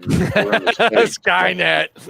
So, and we're actually, Raul, we don't see what technology can actually do, because the military and the government use it for a lot more activity than we see as civilians. Right. So it's pretty advanced. It's just not advanced out in the commercial market. Right. Well, I mean, yeah, it blows me away. I mean, I don't know if you ever guys go on YouTube and just look at some of the car manufacturers now, there's not a single person in there. There's just maybe like 2 or 3 guys just walking around. It's all robotics, you know. It is done. There's just very few humans even walking the line. I mean, those drones, the military flies. There's no person in that thing. No, they're flying that thing from on the other side of the world. I'm telling you right now, okay? If we blow up Skynet right now, we have no fear of Terminators, okay? Yep. If we blow up Skynet right now. Where is it though? Well, hey, Bob. I don't know. Careful, because didn't blow it up. Because the Terminator might time travel back here to knock you off. If you're part of that plan, Bob. So if you see a molten man just kind of form through your door, you're up shit creek, Bubby. You know, we actually did a story about that AI sex robot. They're not cheap. Well, here's the thing about the the artificial intelligence thing is during the whole like COVID thing, there was a Chinese company that actually used that umbrella with different colors as it was what was it, Shanghai, Roland Bao. Anyways, they actually use that logo for something on it was actually on a statue, and it really increased people's awareness of the possibility of these things. But that scares you when that has to be coded in there. That's what scares people is if we're getting to the point where we have to code that in there, we're in trouble. Yeah, software. The government's in charge of it. I mean, that's scary as hell. Software is only as good as it's programmed out to be. Simple as that. It's simple mathematics. It's simple programming. You can disrupt the programming if you want to. The best way to do that, cut off all electricity. It's done. Yeah. It can't do shit. There you go. Okay? Blow it up. Simple. Blow it up before Terminators get here. Blow it up. Word is different though, isn't it? Huh? It's battery powered. When the AI takes over the grid and makes it impossible to shut it down. Bruce is fully aware of 3 letters, EMP. Yep. Yeah. I'm telling you right now, if some dude who looks like Arnold Schwarzenegger is coming towards me, I will confess. I've never dated a woman named Sarah Connor, and I won't. I don't know Sarah Connor. Don't know no Sarah Connor. The Jetson never dated question. a Sarah Connor. Yeah. Let's do the Jetson question. Do you think we'll ever get to that lifestyle? And 50 years. 50 years one. 50 Not in my years from now. lifetime. Not my lifetime. It won't be in either one Not of our my lifetimes. I hope to make it to 103, but I doubt it. But they can't even get the self-driving car working. How they gonna get it flying? Yeah. Well, let's do this. Let's break it down. All right. What do they have that we in that show that we don't have right now? So flying cars. That's pretty much number one. We don't have that. The yet. robot made. The robot made. They're there. They're already there. Yeah, but not like not the same extent. They got Rosie. Not as extent to Rosie, but you have Roomba. And we're not living in the sky either, John. Yeah, Roomba. Well, go ahead. To be fair, the Jetsons cartoon is actually based in 2062. Yeah, the dog walking sidewalk. Just gonna put it out there, okay? Right. So we still have 40 years. 40 years to get all of our houses up on big ass poles that won't ever lean over and they won't tip over, and we find cars that are made out of suitcases, and we have a robot that rolls around on one wheel and does everything we need to, and it's not even futuristic at all. Just saying. Well, they have robots. They already had a talking dog, Scooby Doo, and he was high as hell. We have robots that can make a pretty goddamn awesome drink and has a drink library that is extensive, more than probably any bartender out there in the world. Can probably mix you to the perfect ounce and measurement. I mean, we have that. I mean, what I'm trying to shoot a basketball. I'm trying. Yeah, we just saw that video where they shot a 3-pointer and a half quarter. John, and half a quarter. John. Yeah, Bob. Do they have a female robot who can make you the perfect sandwich?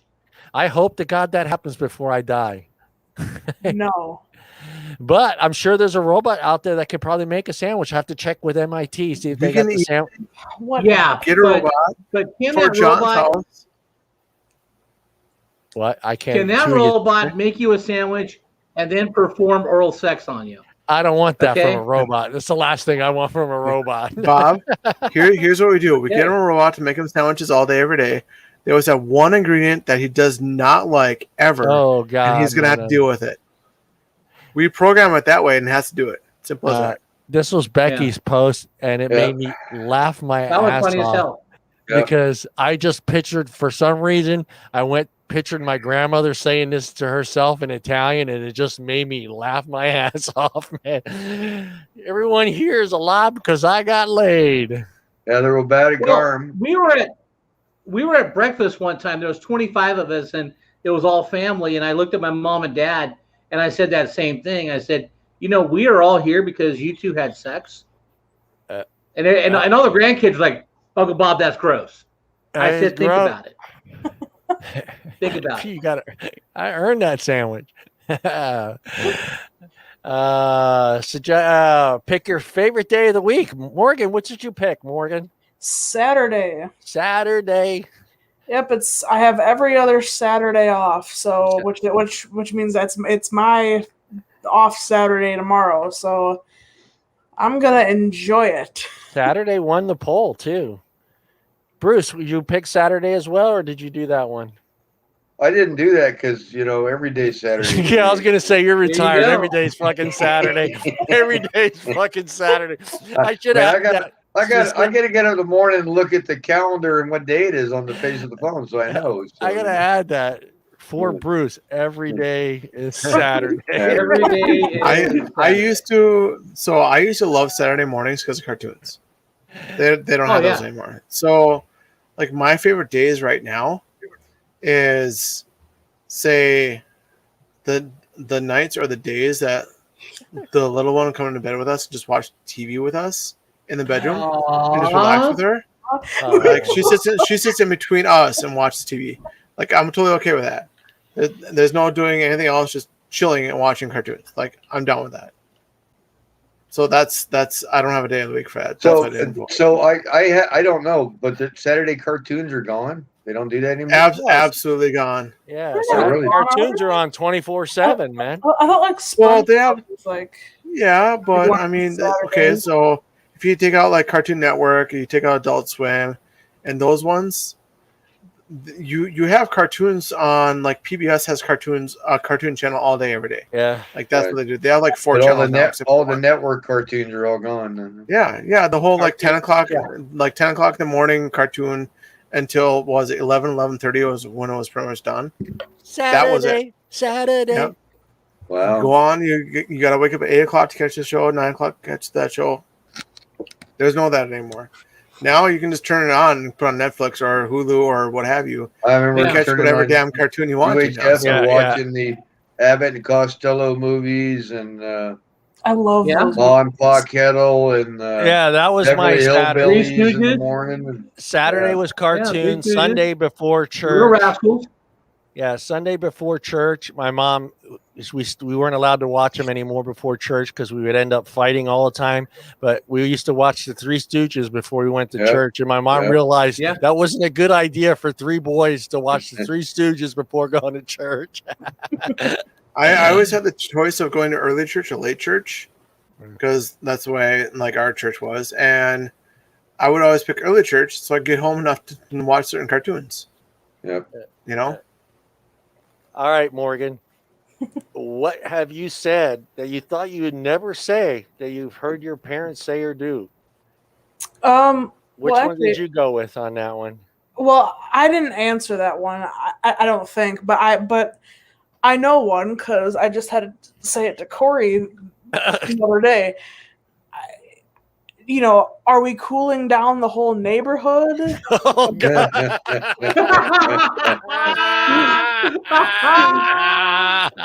I love that one. Or there's two. Do you want to start paying the electricity bill? Oh, yeah.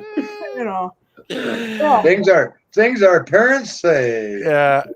Yo, Bruce, what happened? What made you say that day that you said to yourself, "Oh shit, I sound like my mom and dad, man"? Because I said so. Because I said so was yours. Because I said so. Don't ask me why. Because I said so. So that ends the discussion. Yeah. Nope. That ends the discussion. When that word, Yep. because I said so, that meant discussion was over.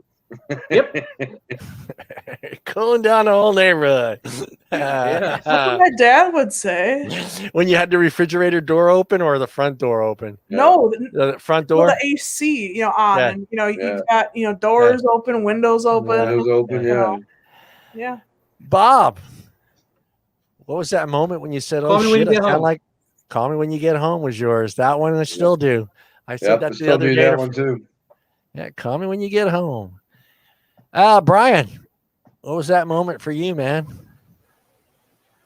I haven't really had actually much what I say, but I've noticed things that Danielle says that I realize that I've grown up sayings with. And one is what Michael says, turn off the lights. Yeah. And I actually stopped and look at it. I'm like, we have LED bulbs. They actually don't use jack squat for electricity. Just walk away. Yeah, I do that. Yeah. Because it's like 1/16 of like what it is. Only Brian knows that number. Yeah. We need every light on in the house. Well, you go from a bulb that's using, say, 75 watts to 10 watts. Yeah. So in theory, you can power 7 light bulbs to the one that you used to have, make it brighter in your house.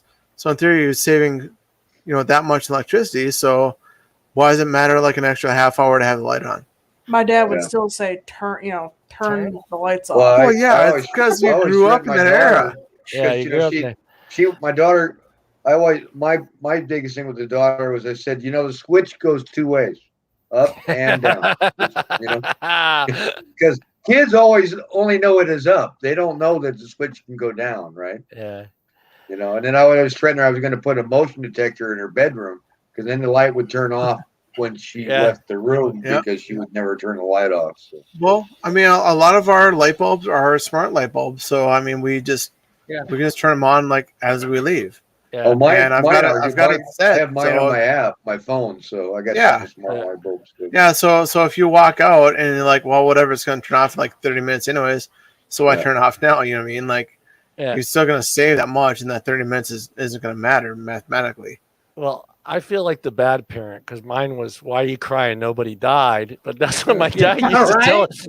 My dad and my boys started laughing when they saw that. They go, "You never told that to Hope." And I had to think really hard, but I hope he never really cried, So I didn't really, the boys would get hurt all the time. And my thing was just like, "Why are you crying? Nobody died." And they would just kind of look at me trying to hold back the tears. Well, I feel that phrase has changed. You're okay. You're not bleeding. Walk it off. Yeah, walk it off. Yeah, no, I feel that phrase has changed.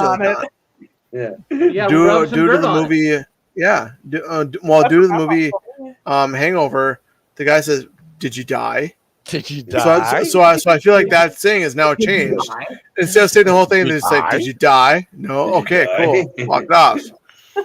Well, I think Frankie kind of understood it when he started playing ball because like he got hit that first time with a pitch and the coaches all just rubbed some dirt on it because Frankie took that as literally like me saying the same thing to him. "Why are you crying? Nobody died." And he's hurt and he just got hit with a pitch and this coach just adds, "You're all right, just rub some dirt on it."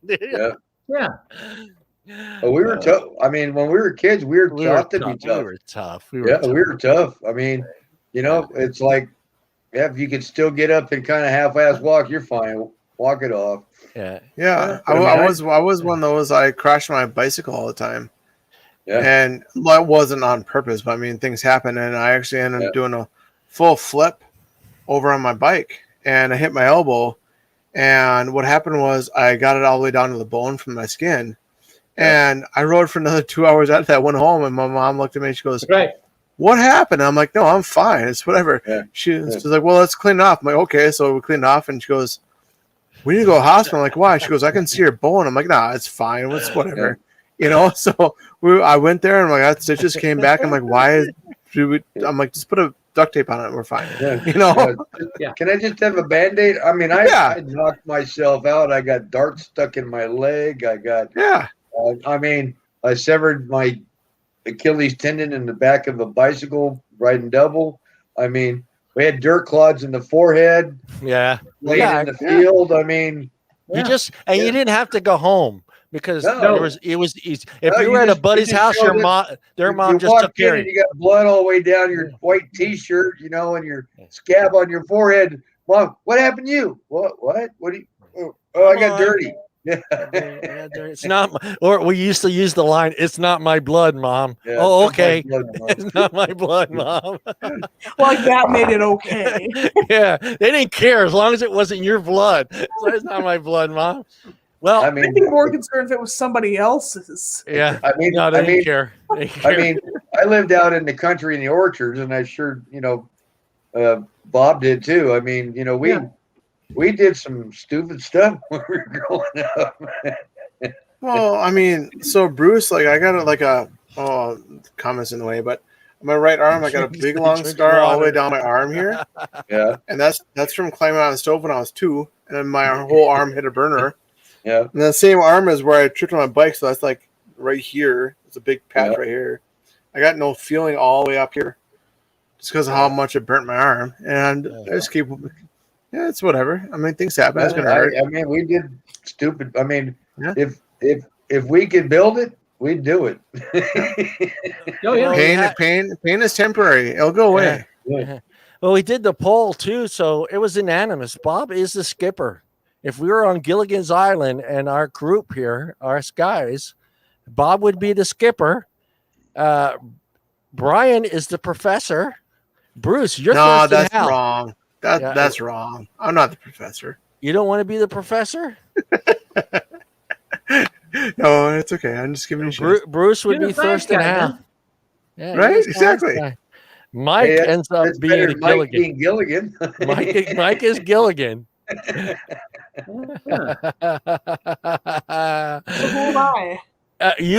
We have to decide. See, are you going to have between you and Danielle? Danielle's the redhead, so she automatically gets the. You got Ginger, right? Ginger, you get. I will let you fight this one with her. I'm not going to get involved in this one. I won't fight her for it. I'll tell you, she's going to win. So it's cool. Well, she wants to be Ginger. I'm not looking for a fight. Yeah, I'm not looking for a fight. It's not her. It's not my blood. Marianne there. Yeah. I'm trying to cause turmoil before the next show. It's great. No. Brian, listen, we've talked already, so we're like like this. They're blood sisters. All right, I thought this one was funny with you guys picking your spirit animals. I don't know what mine is. I couldn't really think of what mine was. Well, you have them all around you. You could just pick one of those damn. Yeah. What's your favorite animal? No, wait. But see, the problem is that if your spirit animal has to be your personality as well. Your type of personality. So, what's your favorite animal? I don't really have a favorite. What do you identify as? Fucking Bruce went straight fucking lying, dude. We're all trying to skirt around that question. Bruce like, fuck it. Wait. Okay, so let's say if I picked a snake, Hey, Laura. The problem with that is that ball pythons have a really teeny tiny brain. And I'm not gonna sit here and be like, yeah, I got a small little brain. So are you telling? Okay, keep going. No, I can see where you're going. I'm not gonna pick any of my reptiles because they got teeny pea-sized brains. Well, you could be a spider, got 6 eyes, Well, you think about it. Hey, yeah, true. 4 eyes, they got 6 eyes. Why not? Bruce didn't fuck around. He went with the king of the fucking jungle. I went big king of the jungle. I found the biggest lion I could find on the picture. But Bob made a good point. So Bob made a good point with his comment on there, and so did I. I was waiting for you to write unicorn down there. I was like, yeah, but I'm not the unicorn. I'm hunting for the unicorn. You're hunting for the unicorn. Yeah. So Bruce, straight up fucking king of the jungle, lion. King of the jungle. Bob, what And did you go and with, if you Bob? look, if you look at the animals, I you look remember. I remember what you went with. Never mind. at, Well, no, I saw a meme about 2 years ago, and it had an Indian casino Indian on it, and he was laughing, and the guy said, "You're so fat that your spirit animal is fried chicken." So that's what I went with. Now Bob has a bucket of KFC on there. Yeah, bro. And I had to ask him. I thought for sure it was going to be a whole bucket of breast, but Yeah. Bob's going. Lioness. There we go. Yeah, You went with a mixed bucket. Yeah, he went with the mixed bucket. Brian, yeah. did you pick a spirit animal? Did I see yours in there? Your wife went female dog. Yep. No, mine's in there. Is it in there? One of my favorite animals is actually the bald eagle. Oh, that's right. I saw yours. That's right. Yours was the eagle. Yep. Mine was a bald. I actually love bald eagles. They're hunters. They're graceful when they fly. They're Are highly, you graceful? highly Listen, I'm not done yet. They're highly identifiable. So yeah, I mean that's what it is, right? Those are everything that you just said that an eagle was. You Yes. do not apply to any of those. I'm highly identifiable. I'm going with that one. Well, see, Brian, I was gonna go with the eagle, but I couldn't make up my mind if I wanted to be Don Henley or Glenn Fry. Because I definitely wasn't going to be Tim Beast. Well, like up here, I see bald eagles actually quite often now, and like more than I did when I was younger. And for me, it's I always slow down in my car because I see them, and like it's awesome. Like I've had bald eagles come down when I'm harvesting with my buddy of mine, and it's just like this is just awesome. Because you always think the bald eagles, you don't ever see them. They're like more like Alaskan native than more than anything else. They're like seagulls. But now, in like Alaska. up here, I went yeah, with the and now fox. we see them more often. Yeah, I went with the fox, and the characteristics of the fox apply to me. I am all those things. That's all. I'll leave it at. You guys can make fun of me later. Okay, so let's. Okay, wait. Okay, so now for Loyalty, passion, and creativity. That's John in a nutshell. trying to think of what I am in like a nutshell. I don't know. Yeah, come on, pick something. Okay, let's go with a tiger then, Tiger? Are you? Yeah. Why are you picking a tiger? because I think they're pretty. No, it's got to be. Well, you told me to pick one, so I know. Why are you getting so defensive? It's not like you pick an animal No, like the worst thing in the world. Hey, John, No, back you're up. going down the road of thinking I have a John, pea-sized back up, brain, and so going with the whole What? reptile Johnny, thing. Yeah. Johnny, back up to the symbol descriptions. Oh yeah, There yeah. you go. Oh, Beck. Yeah, all of them. Yeah. Well, no, they're both pretty much the same, but yeah. Yeah. Oh, there you go. That'll help you out. Does it help Well, you out? then- All right, let's Yeah. see. Let's. But she's not any of those. So go to the one that has the tiger. Bruce straight up goes, she's not any of those. But she didn't pick the tiger. Wow. What Wow. the fuck? There's Bruce the is tiger. going savage right now, man. I know. What the hell Well, did I do to deserve this? But Oh, I'm just remember, saying, she remember, picked Bruce tiger, Bruce that is one the has king of the tiger on it. Bruce is the king of the jungle. He can do whatever he wants. Oh, lion Yeah, absolutely in that one. You're the one that tiger, had that. yeah. I'm going with tiger. All right, tiger it is. We'll let you Yeah. have it. We'll let you have Lion, it. here. Read lion. Fierce leader, powerful, courageous, Persistent, determined, cooperative, understanding, strong-willed, controlled, loyal. balanced. That's Bruce in a decision maker, nutshell. Adaptive, passionate, brave. Oh, there was some Let's go with panda for you. Which one was panda? I didn't read that one. Becky went dolphin, guys. Dolphin. Dolphin. Well, Nice. she said she changed her the Aw. elephant. So you can Stomp stomp on on your your asses. Yeah, that's right. Thank you, Well, Becky. see, dolphins are great with communication, and so is she. Simple as that. Lions are yeah, but that's I'll change mine to elephant and stomp on your asses. Great. That's nice, Becky. That's nice, Becky. Hey, because I want my lioness to make me a sandwich. So, Yeah, you make know. me a damn What was sandwich. the panda one? The panda? Yeah, All right, hold on. Brian brought that up. Introvert. Okay, fine. Like the introverted part, fine. Balanced, patient, caring, thoughtful, peaceful, problem solver, wise. Yeah, I can. There you go. You're welcome. Or you could go with butterfly. Butterfly. Sure. Transformative, embraces change, graceful, sensitive, loyal, adaptive. I mean, all the birds just eat the butterflies, but that, I mean, that's fine. All the birds. Wow. Oh God. Yeah. What else we got on here? Madison went to honey badger. I don't want to fuck with a honey badger. That's all I'm saying, dude. If you're a honey badger, well, yeah, you know what? I was gonna put up a picture of Tyrone Matthew from the Chiefs because that was his nickname. Yeah. Honey badger. Yeah, you don't mess with those. Or Wolverine. Yeah, there's a lot of tigers. Wolverines!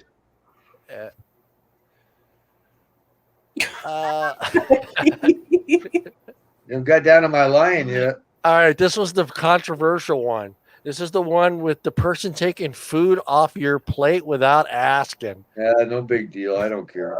No. Yeah. I went with if they simply ask before reaching over, I'm okay with it. If they ask me, but I don't like the people that are already halfway there. They already got their fork in your plate, and then they ask it. You have no way of saying no. You already got your goddamn fork in my food. So, you know. Most of the time, reaching for my food, it's a girl. So I'm not. I don't care. I don't care. You know, I'm not going to do it, but I don't care if they do it or not. As long as they're taking a piece and not the whole steak off the plate. You know? Right. I've always been one of those. If I see someone grabbing for my food, and like I would act like I don't see them, they would get close to it, and I will look them dead in the face and like, "You want to try it?" And they just stop. They just stop and back up. It freaks them out. It's great. It is rude and nasty. It is rude and nasty. I mean, you should at least ask. It's really not that nasty. Well, I mean, you haven't been sitting there chomping on it. Like you just pretty much just cut it up and it's right there. But when you take a bite out of your fork, you're putting the food in your mouth. I know eventually you're going to kiss this person. Possibility, right? You haven't got to that point yet, so you don't know. But she's already put this fork in her mouth. Now she's taking this fork and sticking it in your fucking prime piece of steak. Yeah, but you're not going over there and like string everything over. John, taking a little bit out. She's already got her overnight bag. So, well, Bruce, we're all not so lucky. Man. That was Bob's. If sex is on the table, she can grab whatever she wants. Okay, she can have the whole baked potato for all I care. I don't give it. See, as long as sex is on the table, go ahead. All right. Let me throw this curve at Bruce. Bruce, it's something you really, really enjoy eating, and you don't want to fucking share it. Are you still? I'm a nice guy, man. I'm a kitten on that stuff. All right. I'll take your word for it. I'll take your word for it. I can always get more. Yeah.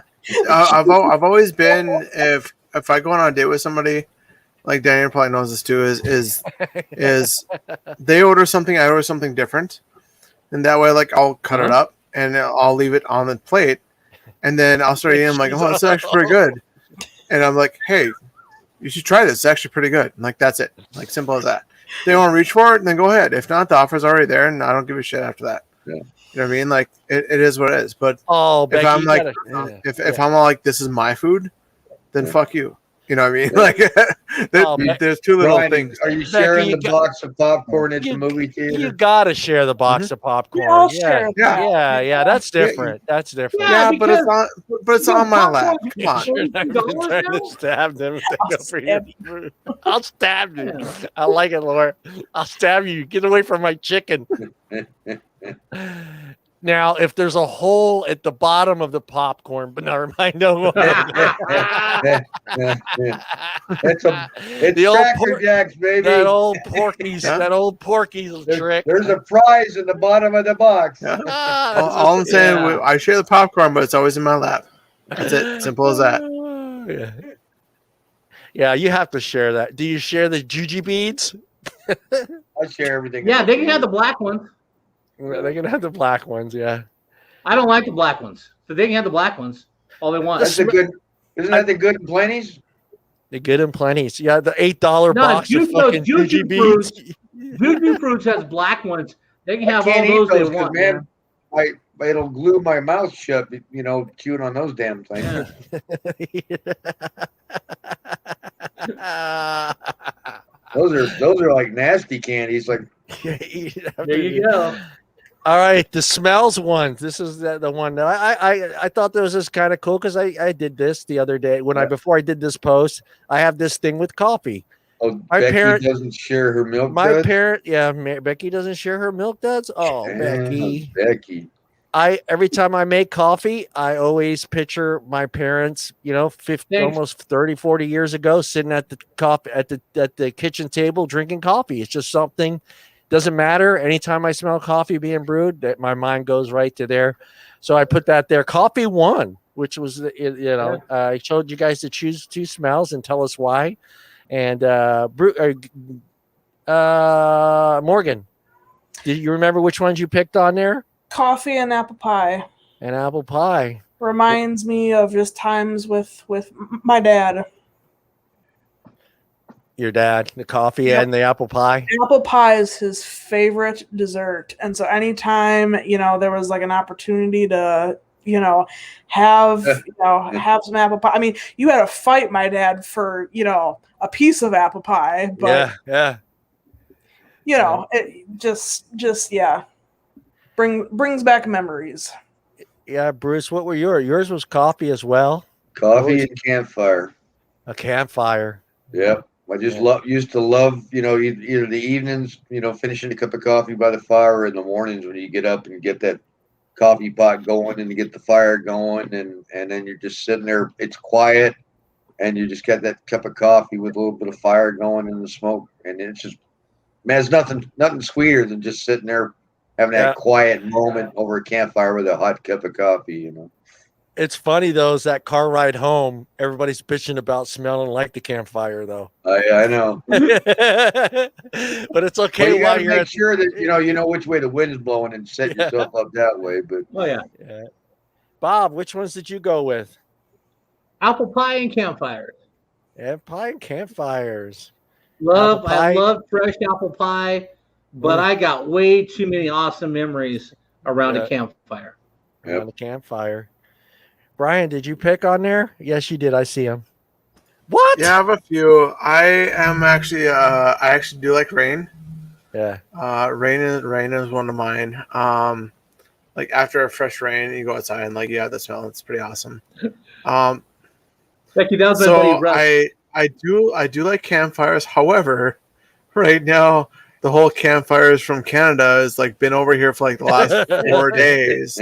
Right. Now it's a huge annoyance right now. Forest fire, not a campfire, Brian. Yeah, no, but it's the same exact smell, man. And yes, I'm actually with Matthew on this one. It's funny, but it's funny. Anyways, otherwise, to me, smells is like apple pie is one of mine. I like apple pie. Dude, Brian, you checked fresh baby snuggles. Yes, I did. And I get where you're going with that because I will not deny that, and you give me shit for it, and I don't give a shit. I won't because it is. Go ahead. It is awesome. No way I give you shit on that because it is an awesome thing when you hold that kid for the first time. Well, unless they need their diaper changed. Yeah, that's the only exception. The babies do have that. Yeah, you have that smell. It's just baby powder, whatever the Johnson & Johnson shampoos and the way you wash their clothes with gentle stuff. It's just they have a certain smell. I get it. And it's all soft. It's like a soft pillow, like they're like onesies are all soft pillow things. I'm not gonna call you a pussy. I'm not gonna call you a pussy. It's a good pick. It's a good pick. I don't care if you did. But I will tell you one thing that if guys actually put that down, that's a big thing. Yeah, you got 3 votes. It got 3 votes. Yeah, and I'm with Madison. Yeah. Now Madison just had a baby, so yeah. So, and I do love that smell too. That's a tough one, not for me to pick. Because Well, why didn't you pick it? You can pick more than 2. Because I just had my son. My son I just had grandson number 5. So yeah, that smell is pretty. Yeah. Well, let's see. Coffee 1, baked bread was number 2, campfires was number 3, 4 was apple pie. Rain came in there. Brian's fresh baby snuggles came in there. Yes. The ocean's a good one, man. Too. That's a good pick.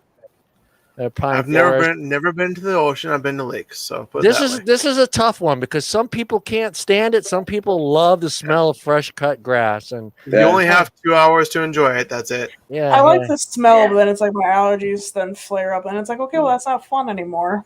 And a good pick from Kaylin, dude. They're the old books. The old books have that distinct smell to them, and and then she picks gasoline. And gasoline. she goes old book.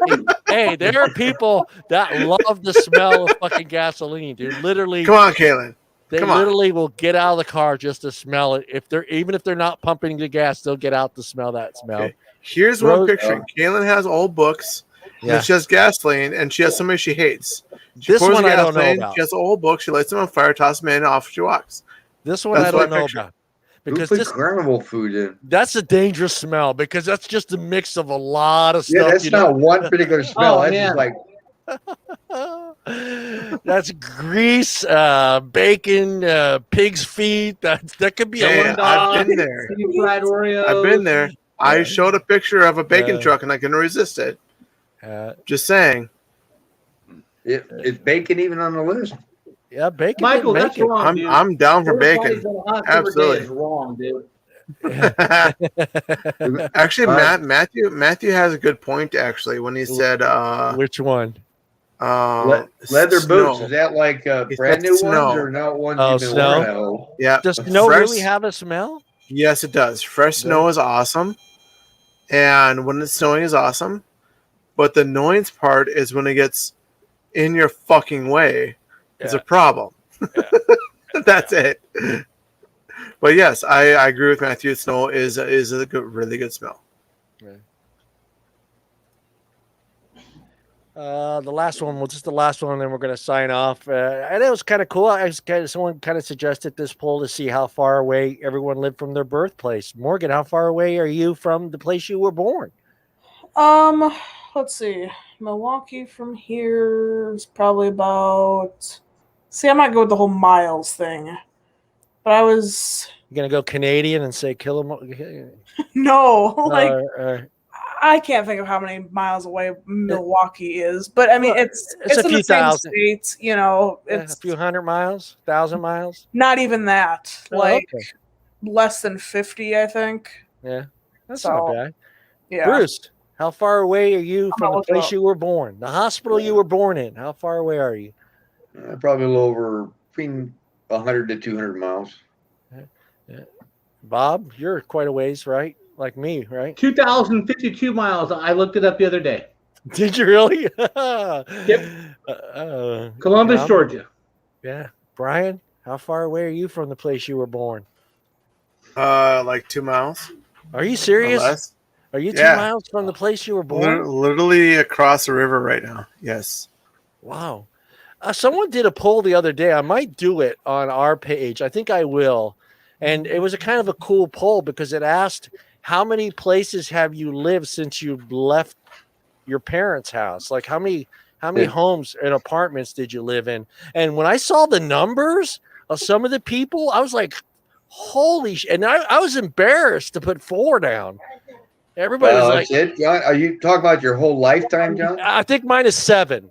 Yeah. Is that your whole life? Yeah, 7 different homes and apartments that I've lived in my entire life. God, I'm probably in the 20s, 30s. Wow, man. Yeah, there was a lot of people with 25, 30, and I was just like, Jesus Christ, man. And they were in their 40s, and they were already like 20 different places. I was like, damn, you've been living. Man, divorced family, 25. we moved all over the place, you know. No, Bruce. This is the number after you grew up and you moved. That's what I was asking. It was specific, yeah. Yeah. What do you consider grown up? 18? When you moved out for the first time from your parents.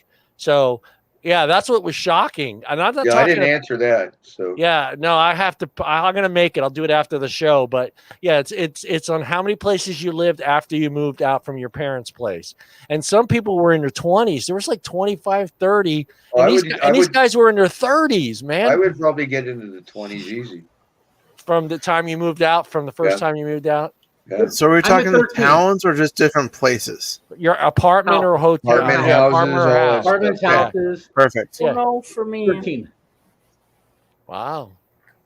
I moved around a lot. Yeah. Wait, I'm at 15. Sorry, I skipped it. Does a car count as one if different places? 1 or 2, Brian. So if a different parking spot is that 2? No, cars do not count.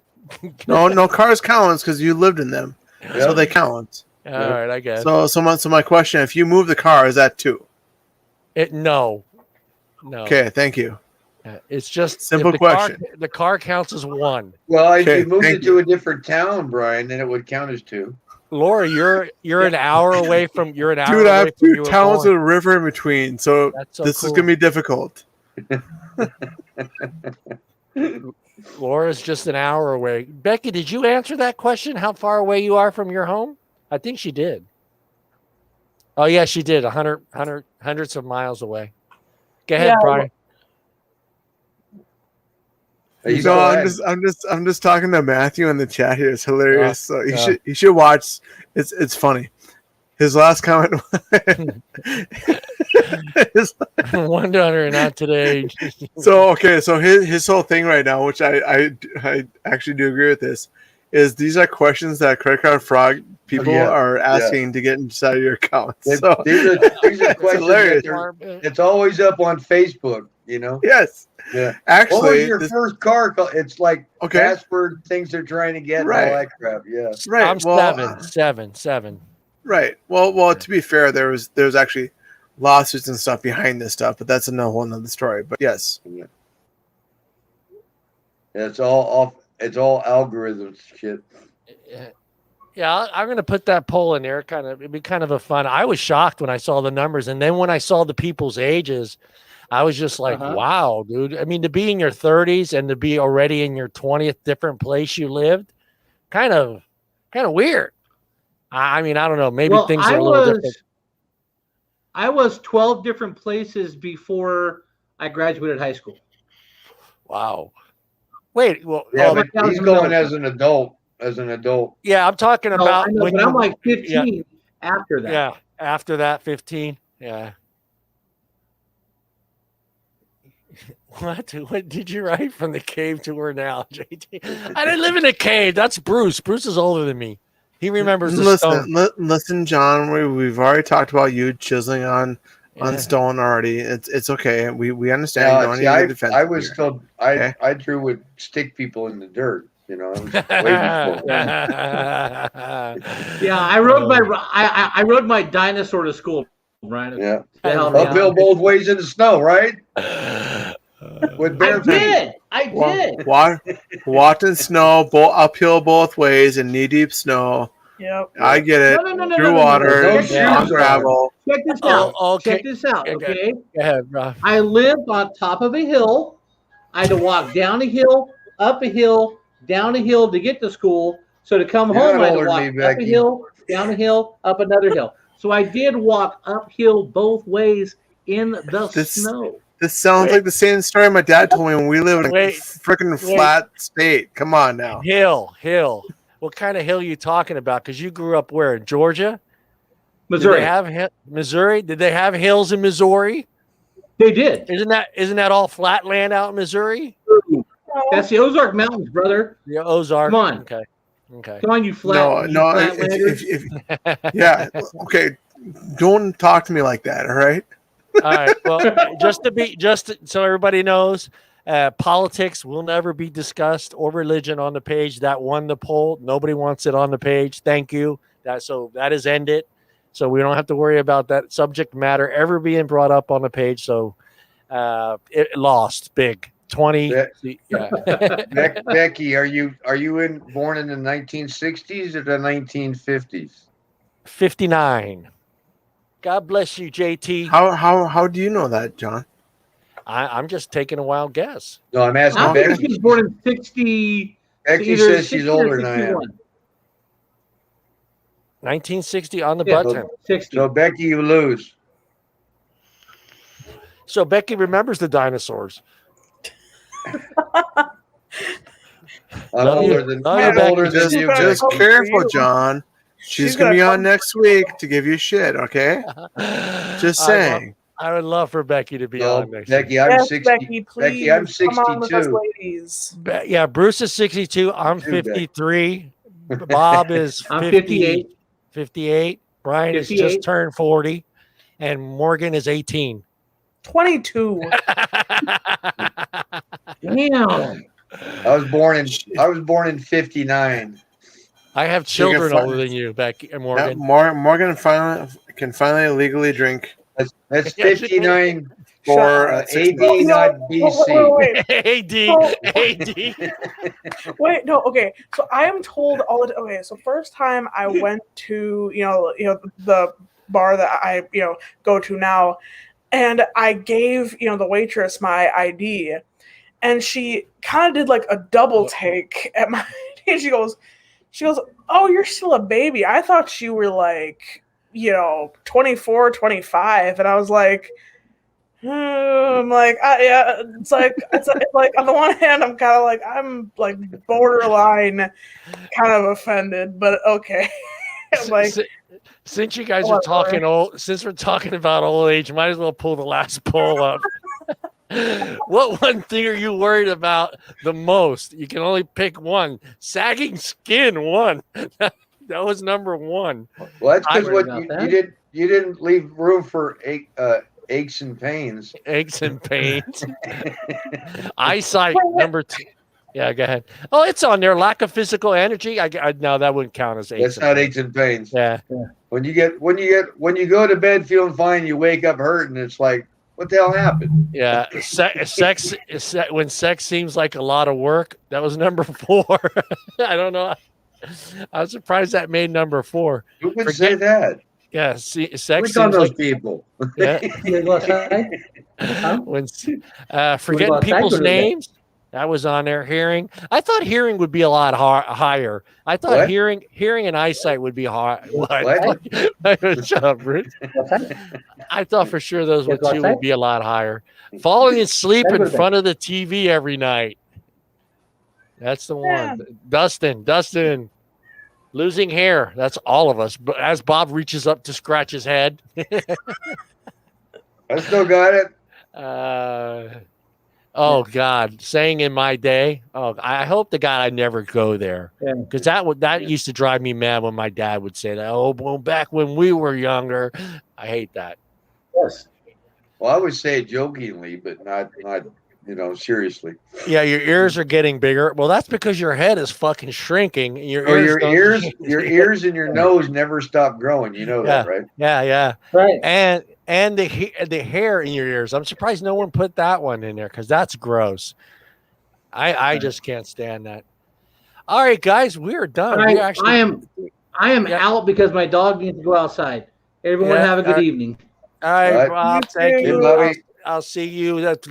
Trivia will be Sundays. Sunday. So next Friday we're being tormented by the ladies. Then, yeah, let me play the little bumper. Yeah, John says no, not we being tormented. John's being tormented. I better not be the whole premise. I better not be the whole premise. No, that's not the whole. Hi, Mike. I have the power. Dun, dun, dun. No, I'm kidding. No, he's all certain matters. All gonna be John. No, it's not. It's not all. See, me. she's just being defensive again. It's fine. Not a big deal. Nah, it's not. It's not all on me. I would make a certain gesture. That would be a boring. Becky when she thought I was. That would be a very nice. That would be a boring show. It would be interesting, actually. I think I scared Becky away when I told her I wasn't 55. Let me play the little bumper here. Add the sound to it. Boom. There you go. Tell me if you guys can hear it. There it is. All Yeah, right, it's I'm not- excited. This is really going to happen. The first official Friday night BS show, ladies edition. The girls are taking over the show. They have their own topics, their own questions for us. We're going to be guests. We're going to be guests on our own show. Myself, Mike, Brian, Bob, and Bruce. We have no idea what the ladies have in store for us. We don't have no idea what kind of questions they have for us, but it should be fun. I'm a tiny bit scared, but not really. I mean, we are men. We can handle anything. And I figure by the end of this show, one of these ladies is going to be making me a sandwich. Just kidding. Come join us next Friday at 7 p.m. for the first official Friday night BS show, ladies edition, with Danielle, Jennifer, and Morgan hosting the whole show. Should be a blast. Hope to see everybody next Friday. That's it. That's next Friday. And Yep, we're that's prepared. right. We're prepared. And you'll get the full cast. You'll get all of us. Mike will be here. Everybody will be here. Brian. How many people can you put on a camera? 10. 10? 10. Yeah, 10. But it works out because well, I don't know how Brian's you guys are going to be sitting together. So that's that'll be one. So yeah, it should be it's fine. Yeah, up to 10 people. So it should be fun, and I think we're ready. We're ready for you guys. I did send your wife the link for random.org. So you're going to show her how to use that, Brian? I actually laughed at this because she's like, John sent me a link to like shuffle our questions. I'm like, oh, you mean random.org? And she looked at me and I'm like, I know everything he uses. She goes, damn it. She walked away. So yes, I'm not worried about it. Because you're just gonna have access to the account, and then you can kind of she can do all this stuff, so I don't have to. So she can pull up the banners, she can make her own banners if she wants to, and just show her, and then I don't have to do any of this stuff. And she can pick whose questions come up. I want to just make sure she has control of the whole show. So I don't have to. I'll be working on that here with her. So she'll be sitting in your spot, and you'll be sitting behind her. No. Nope. Yeah. Yeah, you have to. How's she going to control it? You're going to be able to control them. She has control exactly where she sits. Oh, she'll be able to control the mouse. Oh yeah, absolutely. Okay. All right. As long as she has capabilities. Also, on the trivia show, Brian, I have been told that you need to drop your camera down lower so people can see your hands. I think you're cheating. They say they're watching your eyes. They say they're watching your eyes, and you keep doing this, like you're looking. He has multiple monitors. Here, he has multiple the show monitors on the other side, and I chit chat on that one. Yeah, and then my other one is over here, and I Facebook on that one. Right. So I'm actually chatting on both at the same time. So you're gonna have to bring your camera down so people can see your hands. Sure. Yeah, I'm down. I actually have a second camera. I'll just put on the other. Brian's gonna have to hold his hands up. I ain't worried. The trivia is Sunday. I think we're gonna do it Sunday at Matthew likes trivia. I think so. 7 o'clock. 7 o'clock. We could probably get in him for one sometime. I'm sure. Yeah, we can at least and have fun with it. This next one is pretty much our last test run because I got to completely figure it out now how to do it without I haven't figured out how to do it to where I can still be part of the show. I'm not spending all this time copying and pasting. You guys cracking up. You mean it's not the Daily Double? Yeah. That's all been taken care of. Yeah. So I'm gonna make a safe assumption that was Bobby and Brandon that actually said that. No, it's other people that were watching the show. They go. Sure. No. It was. You can ask them. They didn't say anything. They say, "Well, how come Brian's eyes are going like this?" And I go, "Well, Brian has two monitors." Yeah. I go, "Brian has two monitors," and they go, "Oh, okay." No, I have 3 monitors. The one I'm looking to right now, the 2 I just showed you. So I have 3. Yeah. It wasn't them though. Seriously, it wasn't them. It was other people that were watching the show. They go, "Well, Brian's eyes are always moving." My eyes are always moving. Well, actually, also that night too. Like that night, I was actually also working on our stuff for the Monday show for the teams and graphs and stuff like that too. Yeah. Getting all the teams lined up, and I was actually starting to do a moniker of doing that thing I was talking to you about, starting that poll thing where the Google it's considered like a Google form. I was starting to work on that too at the same time. So I was trying to like copy and paste questions and doing like a slight test run myself to see like how it would actually like pan out. So this way, like I could say, John, we just do this and just click the question and it actually makes its own spreadsheet of all that stuff because we talked about that and I do. Becky says she couldn't post on the show again for whatever reason. Yeah, no, I checked that. But anyways, yeah, I actually looked and I would just say refresh your browser or close down and put it back up again. Yeah. No, I actually checked the admin stuff and there's nothing on blockage on this stuff. So you're good, Becky. It's gotta be on your end somewhere. It's probably your iPhone, so it is what it is. I was waiting for him to go to the iPhone thing. Yeah, Matthew, this is our let me show Matthew our bumper. Share screen, bada boom, bada bing. Oh, I didn't hit the hold on. I didn't. Why do I have to hit that? It should be automatic. That was one of the things we talked about on StreamYard. This is our bumper for the show. Oh, there she goes. You're back. I know you blocked me, Brian.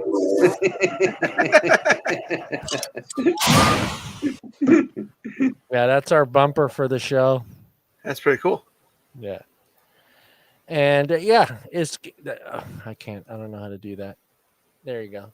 Yeah. All right, guys, we are done. Thank you, everybody. Thank you, Morgan, for replacing Mike tonight. Thanks for having me. Always love having you. Thank you, Brian. Thank you, Bruce.